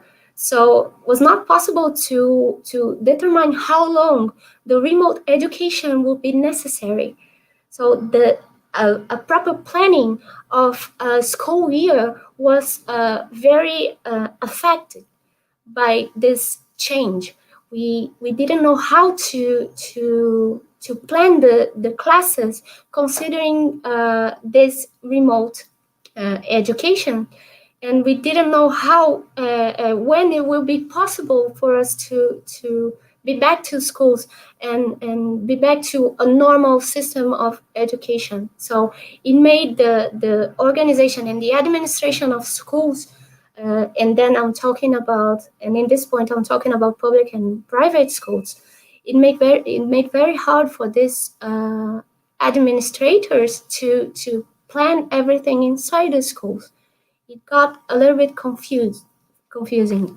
So, and one of the main problems, the main challenges for Brazilian education during this period was the social disparity, because the remote education established a general learning deficit for public and private schools, and also created a deeper social difference between rich and poor students. Because rich students had all the equipment, all the tools necessary to access this education, while the poorer students didn't have the same opportunity, didn't have the same tools to access this content. And most of it, like most of this problem for poorer students happened because of something that for many countries, many cities in the world is not imaginable. These students didn't have access to internet. And it's something that in some places in the world, we cannot imagine. We cannot imagine a person that has not access to the internet. So this is the level of poverty, and this is the big problem we had when education in Brazil became a remote education. And accordingly to the Getúlio Vargas Foundation, the poorer students are 633% more affected by the remote education system. This is the level, this is the side, the big problem we have. This is the image of the problem we have. The way the poorer students are affected is completely different from the way that richer students are affected. The virus made the already problematic educational system in Brazil and in Rio even more dramatic due to the limit of physical and virtual access to classes and teaching materials. Even the students that didn't have internet had problems to access printed material, printed teaching material that were provided by the schools. So it made the problem even bigger. Before the pandemic, accordingly to the Brazilian Institute of Geography and Statistics and the Regional Center of Studies for the Development of Society of Information, only 30% of Brazilian homes had internet access, and 21% of the students enrolled in public schools had internet only through their cell phones. And also, only 14% of the public schools already had online platforms before the pandemic. So these were the situation when people suddenly had to access classes, access teaching materials through online platforms. They simply didn't have the access. And sometimes these students that had access to the internet only through their phones, they had to share those phones with brothers and sisters. They had to share those phones with parents who had to work from home.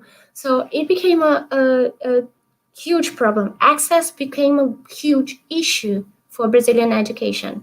And 7 months later, right now, what we have is that 14% of students enrolled on public schools in Brazil have no access to internet. They still don't have access to internet here in Brazil.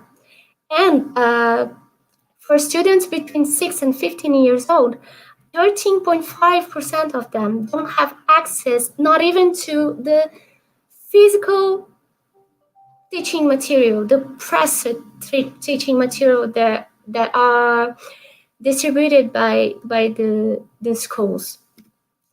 Besides this clear issue involving the internet access, these other access problems were registered during the COVID-19 pandemic. The Brazilian education guidelines and basis law determines a 4 hours per day workload of classes, and the workload was reduced to 2 or 3 hours a day during the pandemic. And this blackout affected mostly the poorer students because, as I mentioned, before the pandemic, the education was already problematic, and these students had problems to follow the classes even inside the schools. And when it came to remote education system, and the workload of classes was reduced, this deficit was even enlarged. It became bigger. Also, most of the students from the lower classes used to count on school meals as the only source of food of their days, due to the deep poverty observed in some areas in Rio de Janeiro city, and also in some other places in Brazil. So these children counted on these school meals to eat daily because of the deep poverty that they lived. And after the pandemic, with the closed schools, these children just didn't have access to food. They couldn't eat. They couldn't properly eat during the days. So this was another problem related to this moment, this pandemic moment that we're living. For the private sector, the problem was different because the access was completely different for students enrolled in private schools. So for the private sector, we have the bankruptcy, the delay, and the mental issues are the main topics, the main problematic topics for education. In Rio, 75% of private schools are small schools.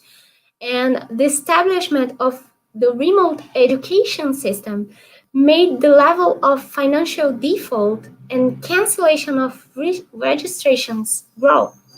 So therefore, we had a high number of schools declaring bankruptcy. The people, when the school established this remote education, most of families started to pay less for that schools, and they also canceled a lot of registrations, especially for small children, because for those families it was really difficult for the kid to follow the classes through online methods. So they simply canceled the registrations, and with that, we had a lot of schools closing for good during this period. At the same time, the remote system took some time to be installed by the schools, and it created a delay on the year's studies for all the schools. We had this delay for the public schools, but in the private sector, we also had this delay. Some schools just gave previous vacations for the children until they had the system prepared to deliver these online classes. And with that, we had a delay, and we will not be able to finish the proper studies for the year of 2020. And besides all of this, all of the mentioned before, the school had to deal with a new educational context where a great number of students found themselves under a lot of pressure. They suffer with the pressure. In addition, with the social distancing, the students had to stay at home, and with that, they developed a number of mental issues, and the school had to change the methods to be very careful with the students, to pay attention to every single student and how those students were dealing with the new context, the new pandemic context. Mental issues were also a problem for the teachers that had to work a lot more during the pandemic times, and some teachers were working 4 times more than before, and it also became a problem. We had a lot of teachers having to take leaves to take care of their mental health because they couldn't endure the enormous load of work they had during the pandemic. So So mental issues became a huge problem, especially for the private sector, but also for the public schools. The public policies during this period were just a few, but they existed. The National Council of Education created orientations for the remote education and also for the process of reopening.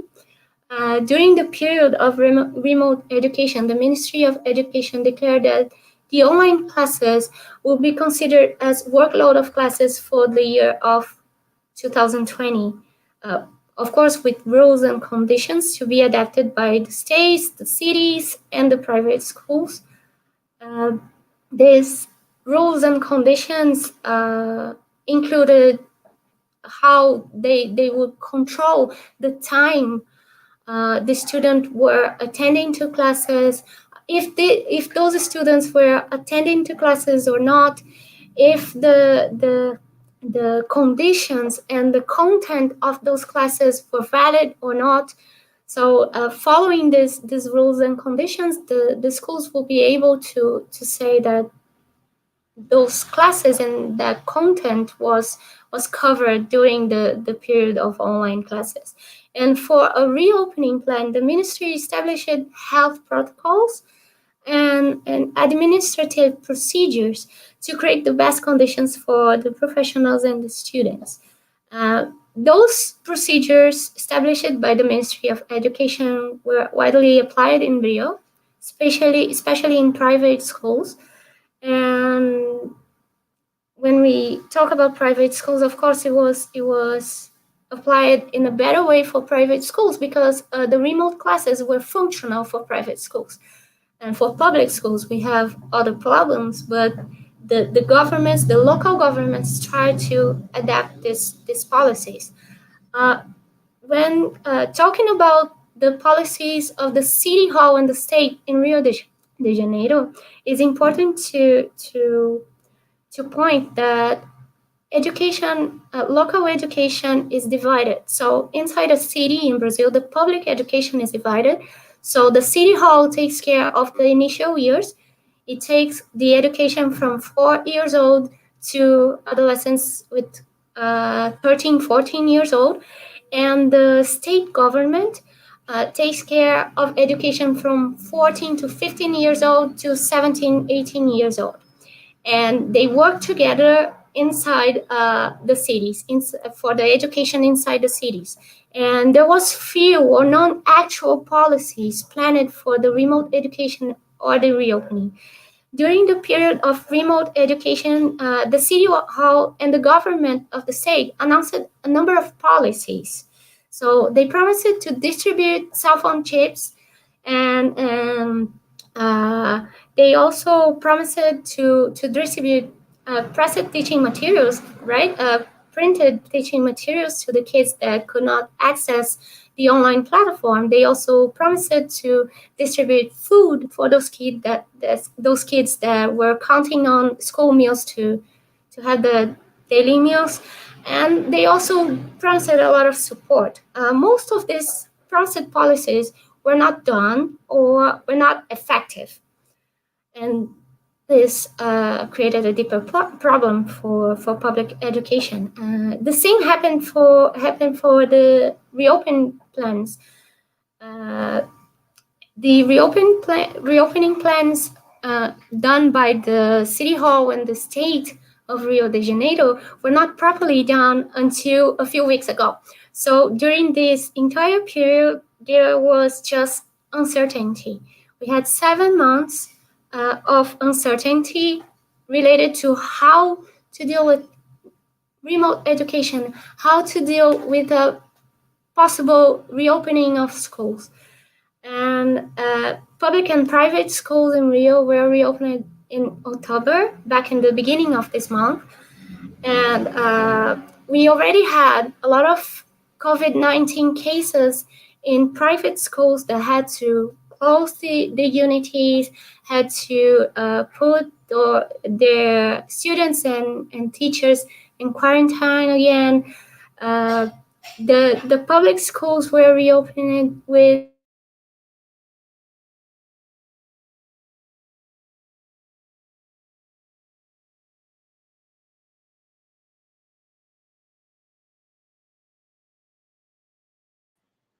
Emir. Marina, tá por aí? Acho que deu uma travada. Sim. Yep.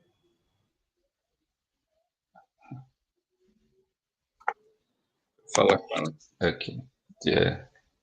Just a minute, Marina, it's frozen.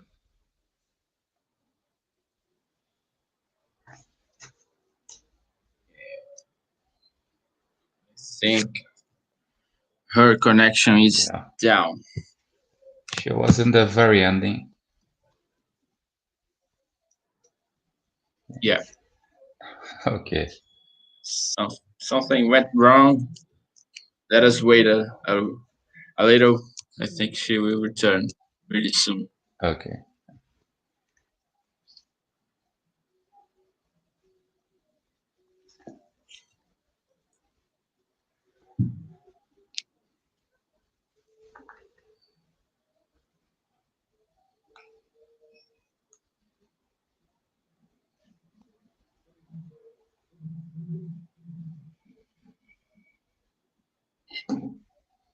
So she haven't seen my message yet.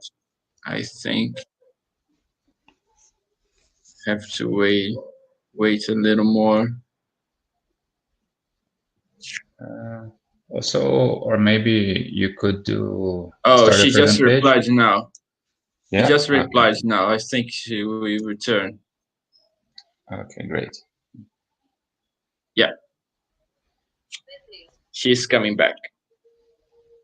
Good, great.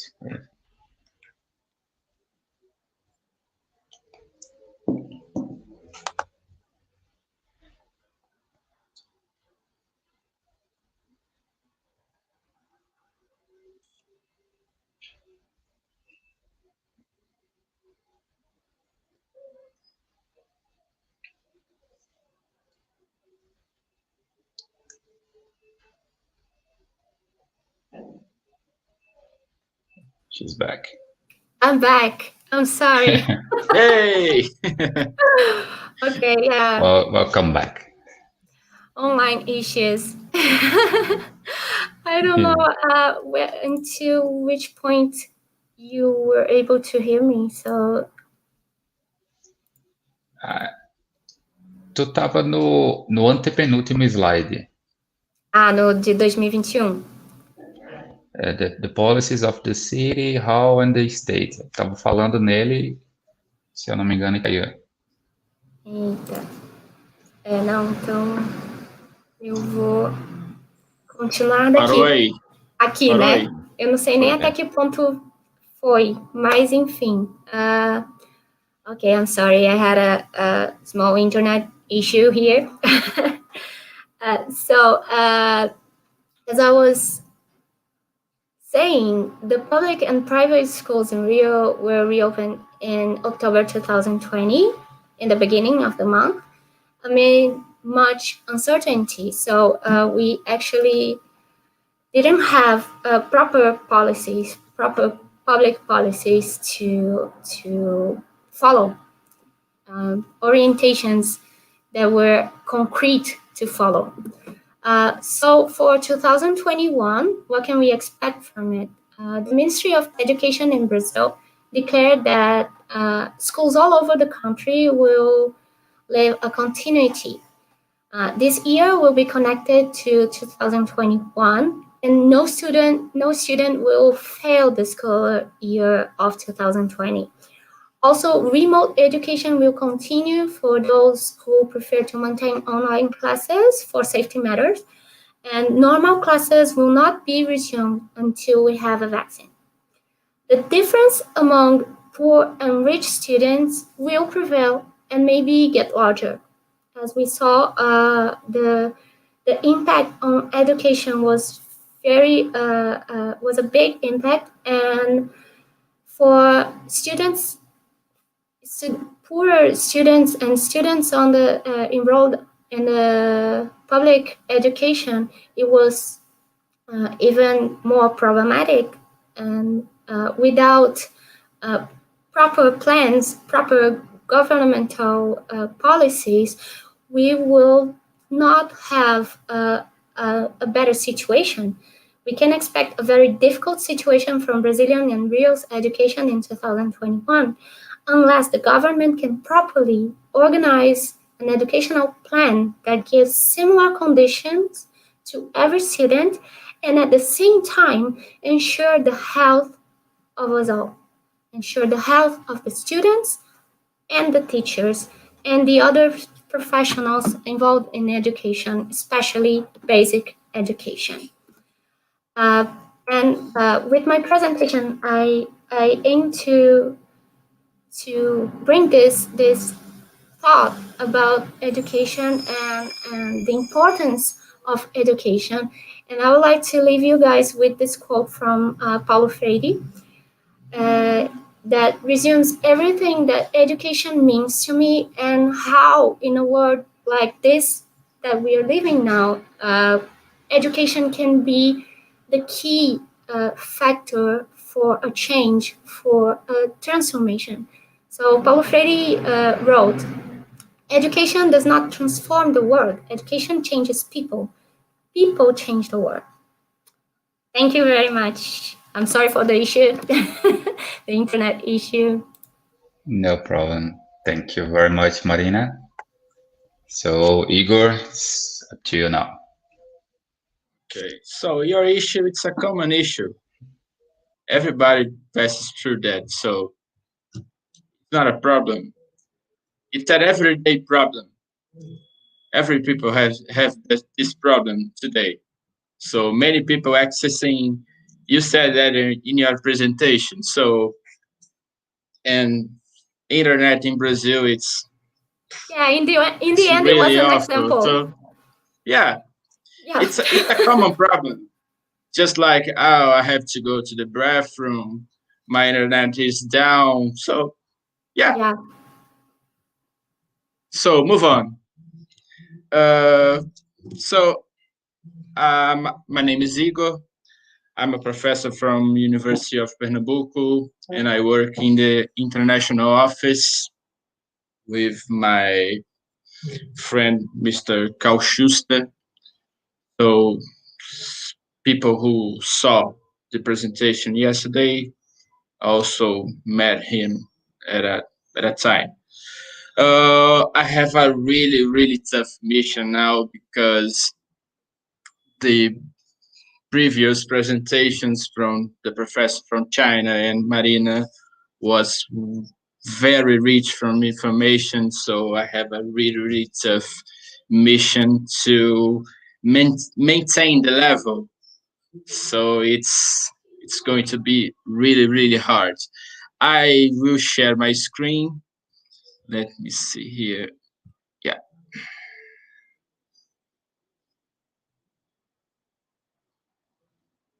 So, no.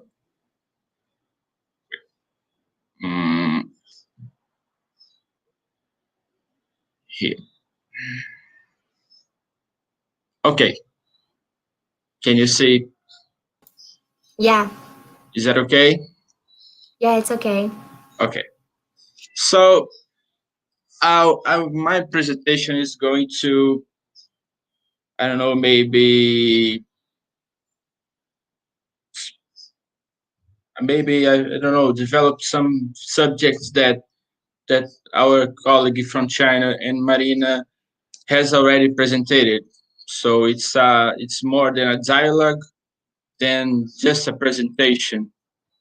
So I will talk about Recife and how Recife is facing COVID pandemic. So my presentation title is Recife Facing COVID, Restoration and Living the New Normal in Northeast Brazil. So my bio is here. So if you want to talk to me and make contact, you can save this email. So we have a brief history of COVID in Recife and Pernambuco state. So the first case in Brazil was in São Paulo in February 26.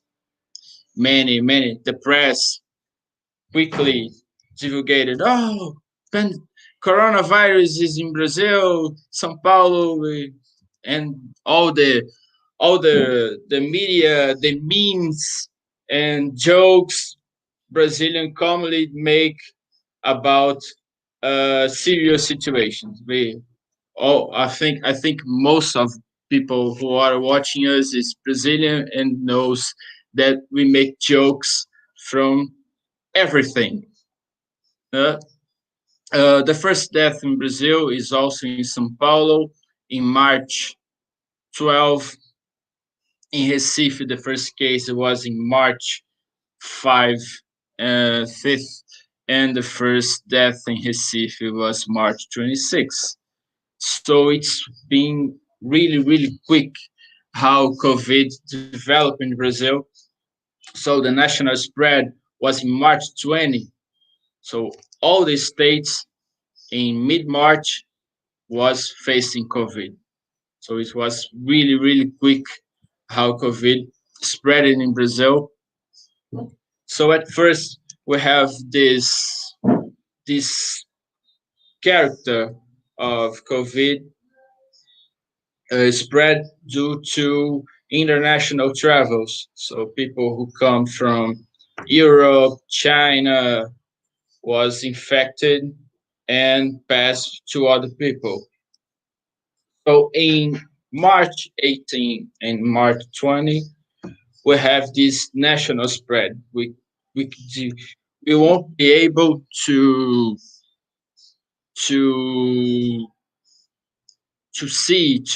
reach who was the transmitter of COVID in Brazil. So it was the first big problem we faced nationally, and all the cities have to do with that.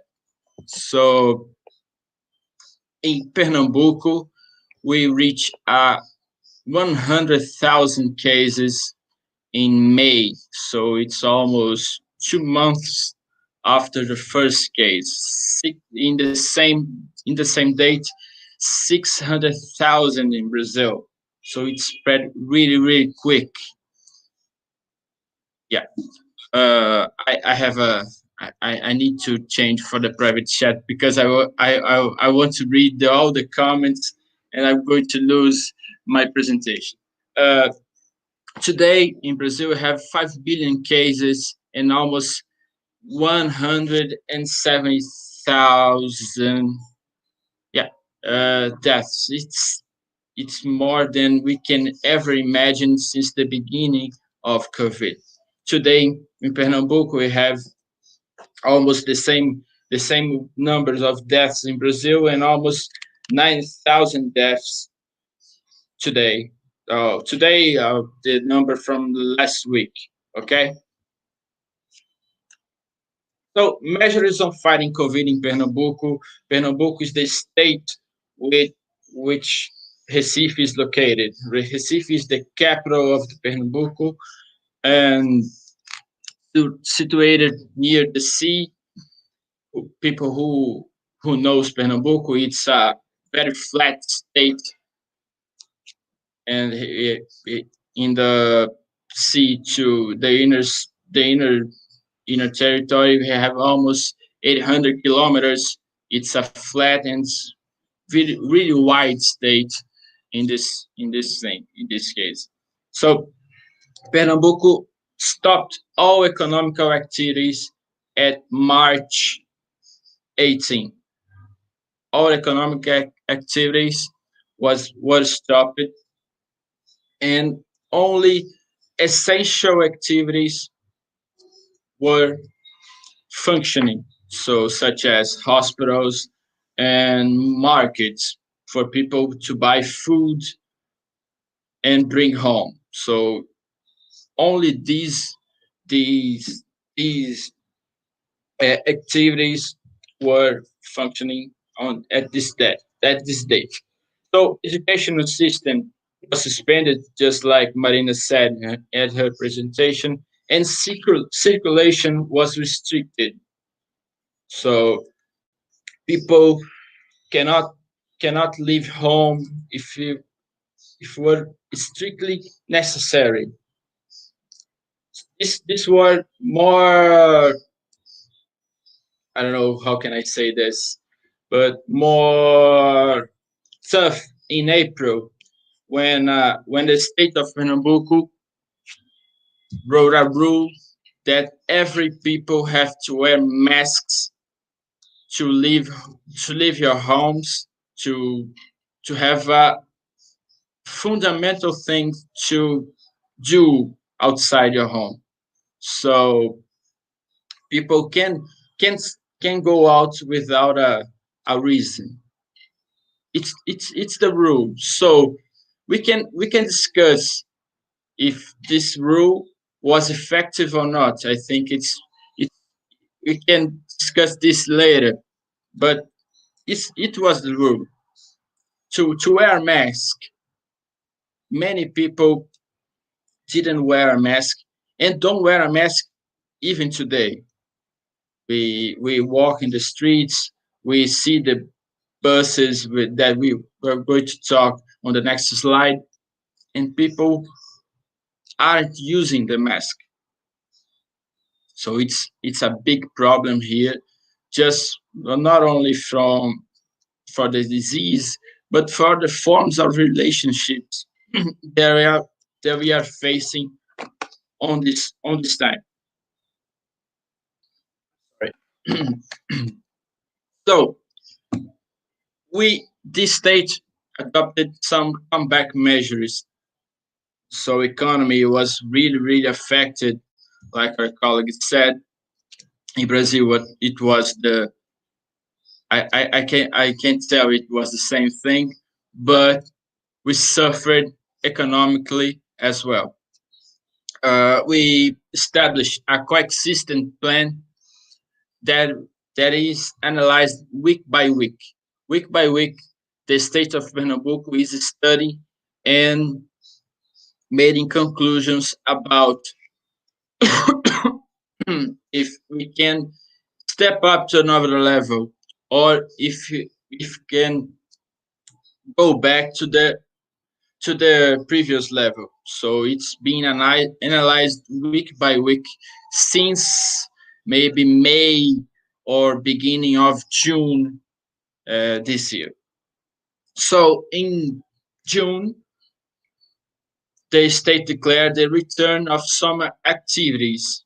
50% of employees of some activities will be able to get back to work and make things work.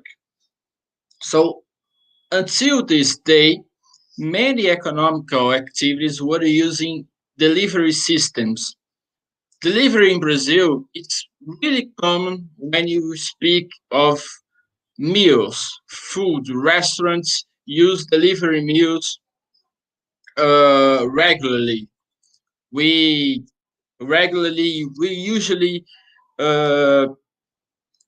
usually order some food from the telephone, computers. It's real common in Brazil, and some other economical activities such as clothing stores, I don't know, construction material stores. All these activities were using delivery systems. So you can call to a store and, oh, hi, I want to have 2 pants, 1 shirt, and a pair of socks. Okay, I will deliver to you in 2 days. So it was working on this. Maybe give this example. In June, many activities returned to the normal production with 50% of employees.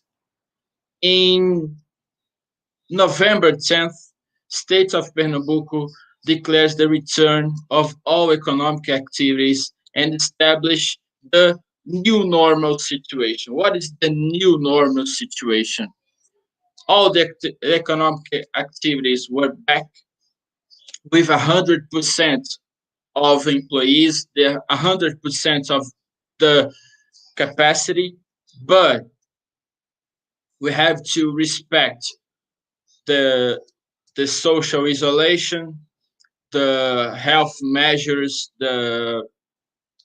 all the new rules that all the economic activities, all the activities were to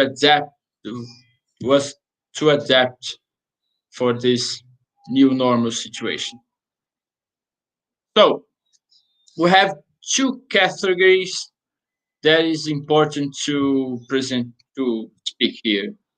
So we have three, but one, it was education, and Marina presented perfectly the situation in Rio. But the situation in Rio, it's like a national situation. It's almost the same thing in Pernambuco. So it won't be so different. I made a education presentation on the next slides, and I will talk more about it, but I'll try to not to do the same thing. But okay, let's get back here.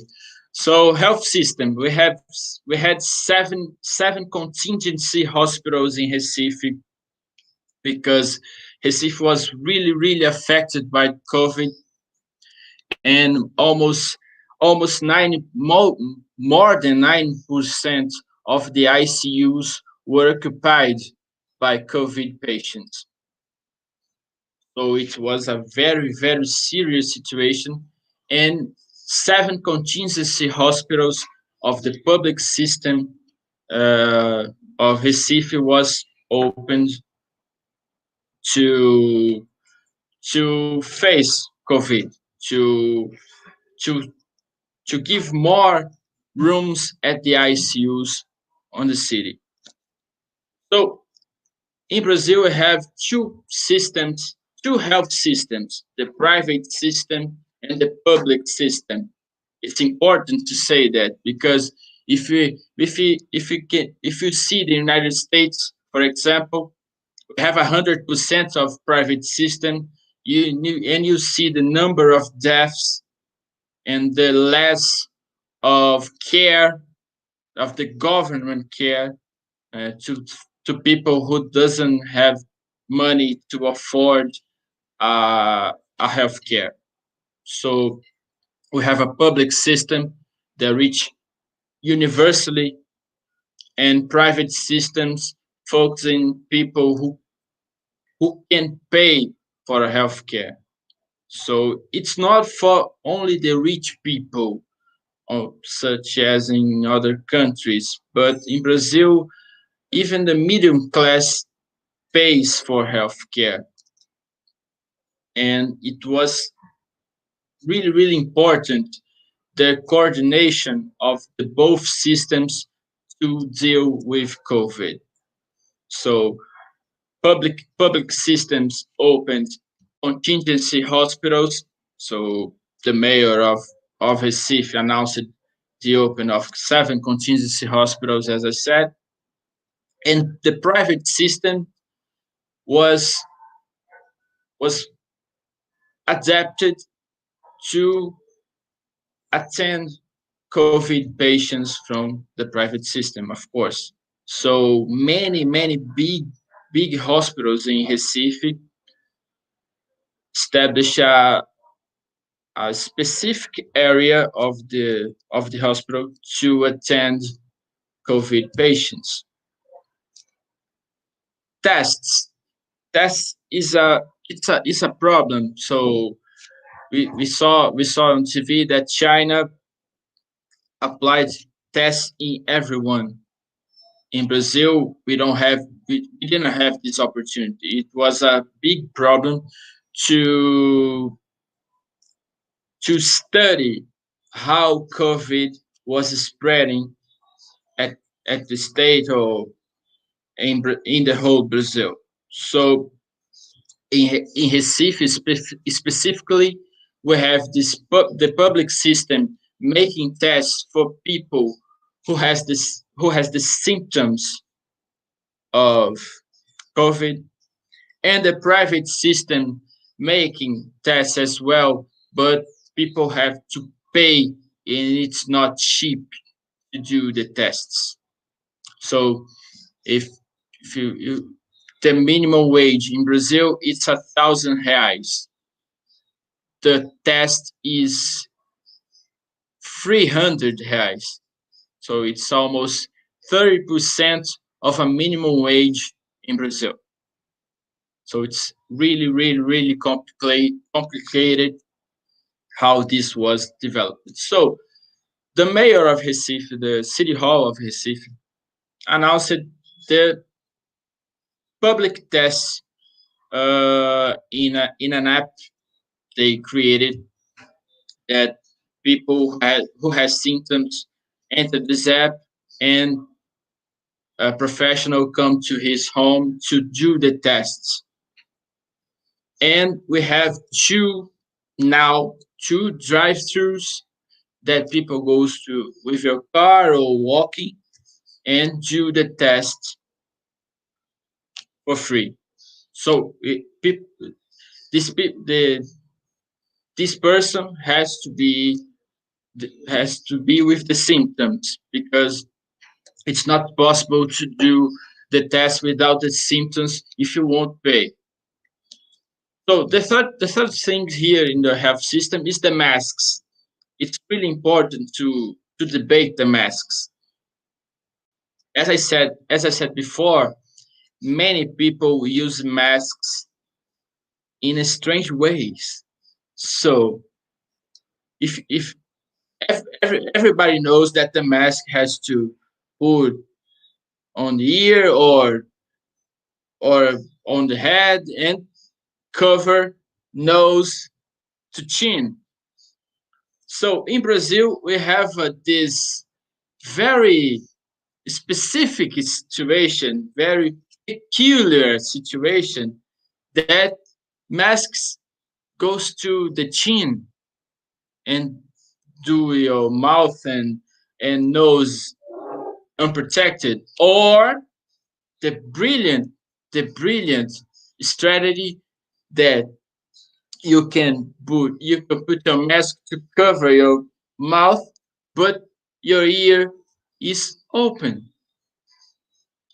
So the debate is really, really important. So we have a famous DJ known in China to Alok.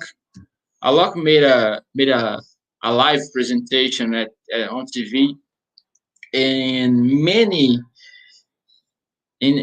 many times in this presentation he was talking about the mask, how important to wear properly and to manage properly the mask.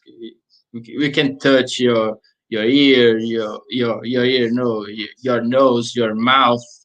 So it's dangerous. So he tried to do this, but many people in the streets, if you ask people walking in the streets without a mask, hey, why aren't you wearing the mask? Oh no, I can breathe with this. It's suffocating. I don't like it. My ear hurts.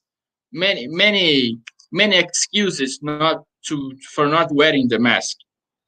Many people trying to enter the stores, which is already open, and try to enter without the mask.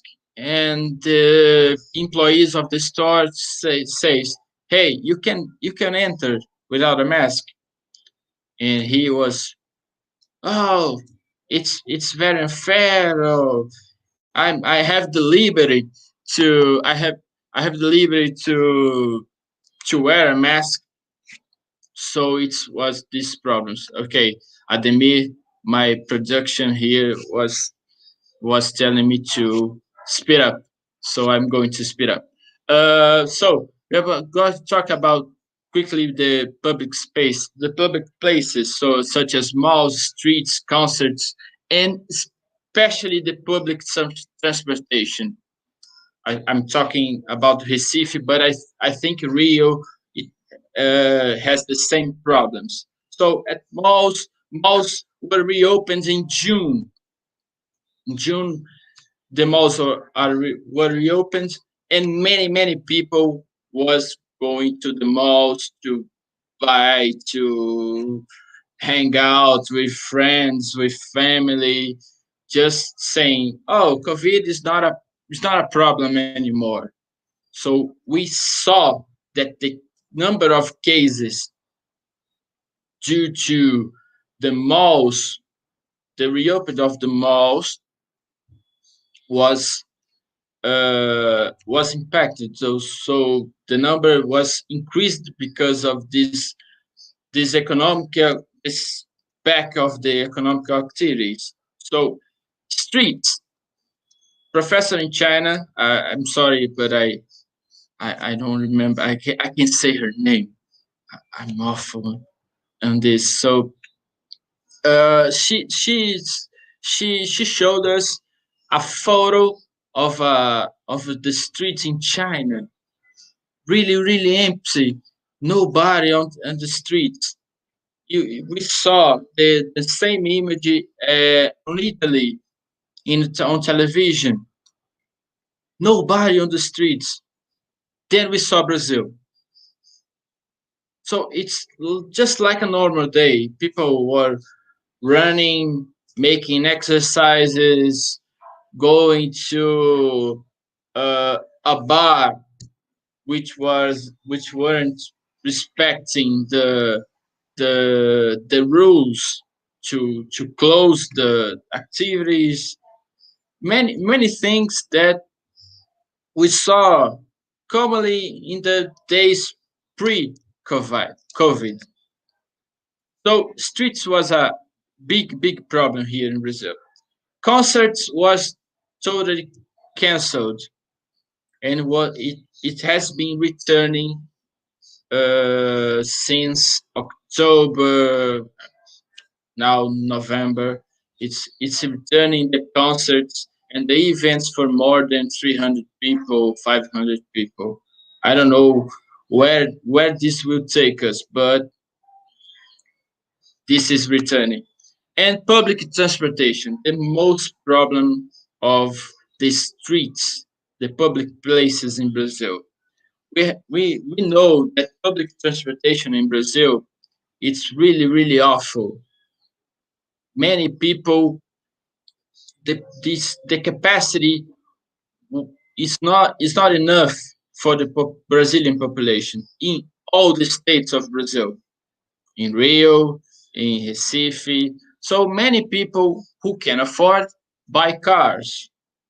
So many people cannot afford cars, so they have to use the public transportation, and it's full of people.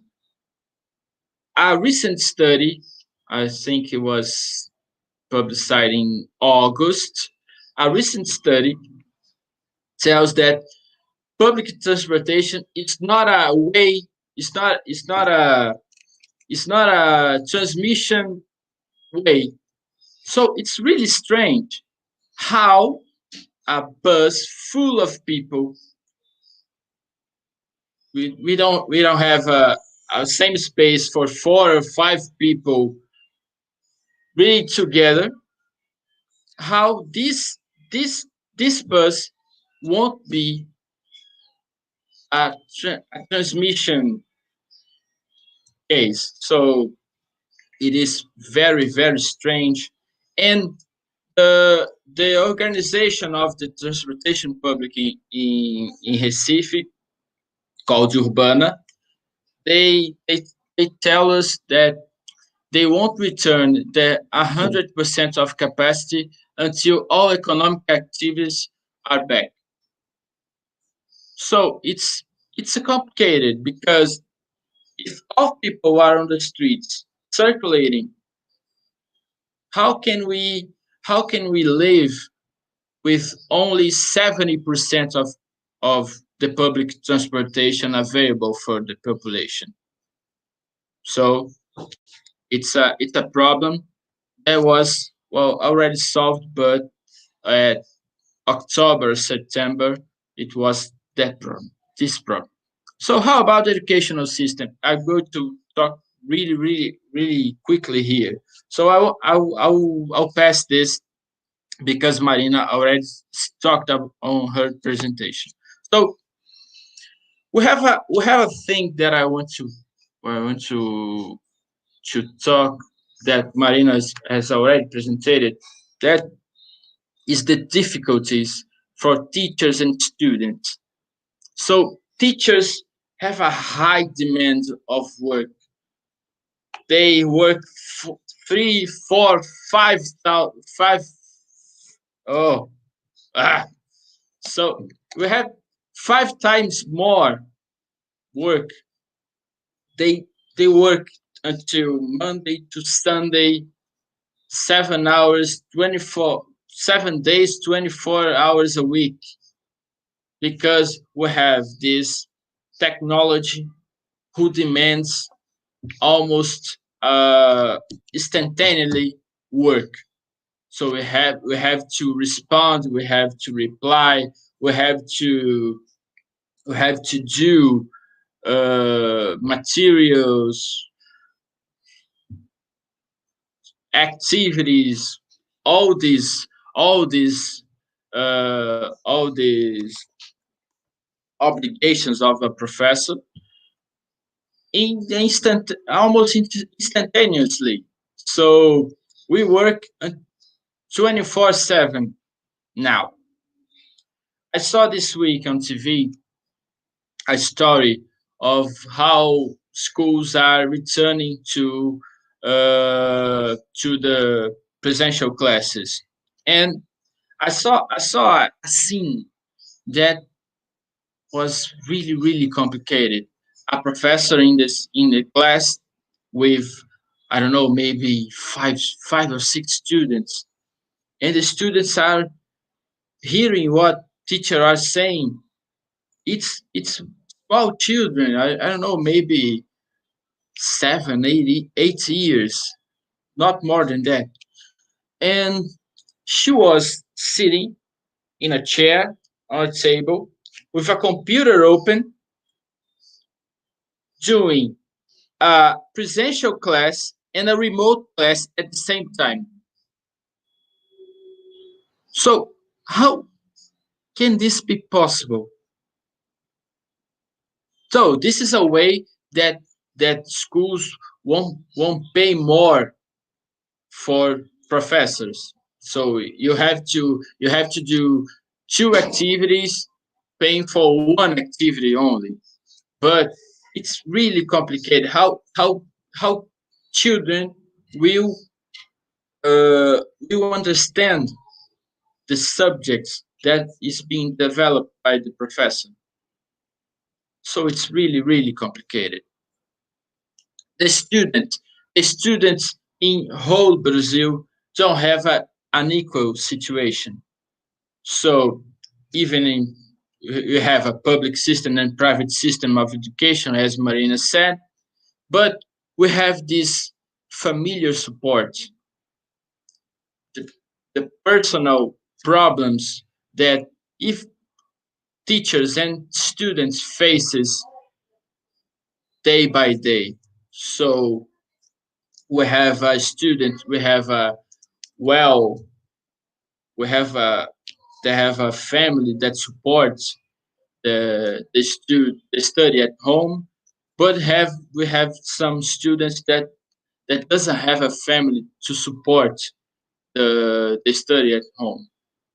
So I hear about a case that a student was taking classes, remote classes, and suddenly his mother was hitting him at the middle of the class. So it was really disturbing for the professor. So how to deal with this? So automatic approval, so that's such as Marina talk, it's a big problem too. So I won't talk about it because we have a short time. So in Recife, at maybe September, October, the private system of education forced the government, the state government and the city hall to get back to the normal activities, the presential activities at schools. So in October 6th, it was beginning to return in a few steps. And next week, November 24, all educational phases will be back to presential activities. But this this situation won't consider the possibility of a second wave of COVID. Many researchers at São Paulo, Rio de Janeiro, Pernambuco is talking about a second wave of COVID. If this second wave will affect more the children than adults and older people. So how can we deal with this? So conclusions very quickly. So COVID changed the way we live in Brazil. New perspectives of space, forms of relationships. Now we talk, when we arrange a meeting with our friends, we do Google Meet, a Zoom, WhatsApp, these apps to interact with people, with your friends, with your family, and other people. So despite of the official discourse, Brazil didn't win the battle. So our federal government was saying that, oh, COVID is a past situation. We won the battle since May, when we didn't even reach the peak of the disease. So we didn't win the battle. So Recife invested in temporary structure and rules to face COVID. Public spaces and use of masks are still a problem, as we said earlier. Education system depends on the COVID situation. We cannot see education without COVID situation, because it's possible that we worsen the problem. And for the last but not least, vaccine cannot be politicized. So it's a debate in Brazil that's really complicated, and maybe another time we can talk about it. So I'm sorry for the quickly presentation, but the time is very, very short. And thank you to all. Ademir? Okay. Thank you, Igor. It was very, very good to hear. Time is very tight, but Professor Leggio, if you want to do a final say or a comment about Marina and Igor presentations, please feel free.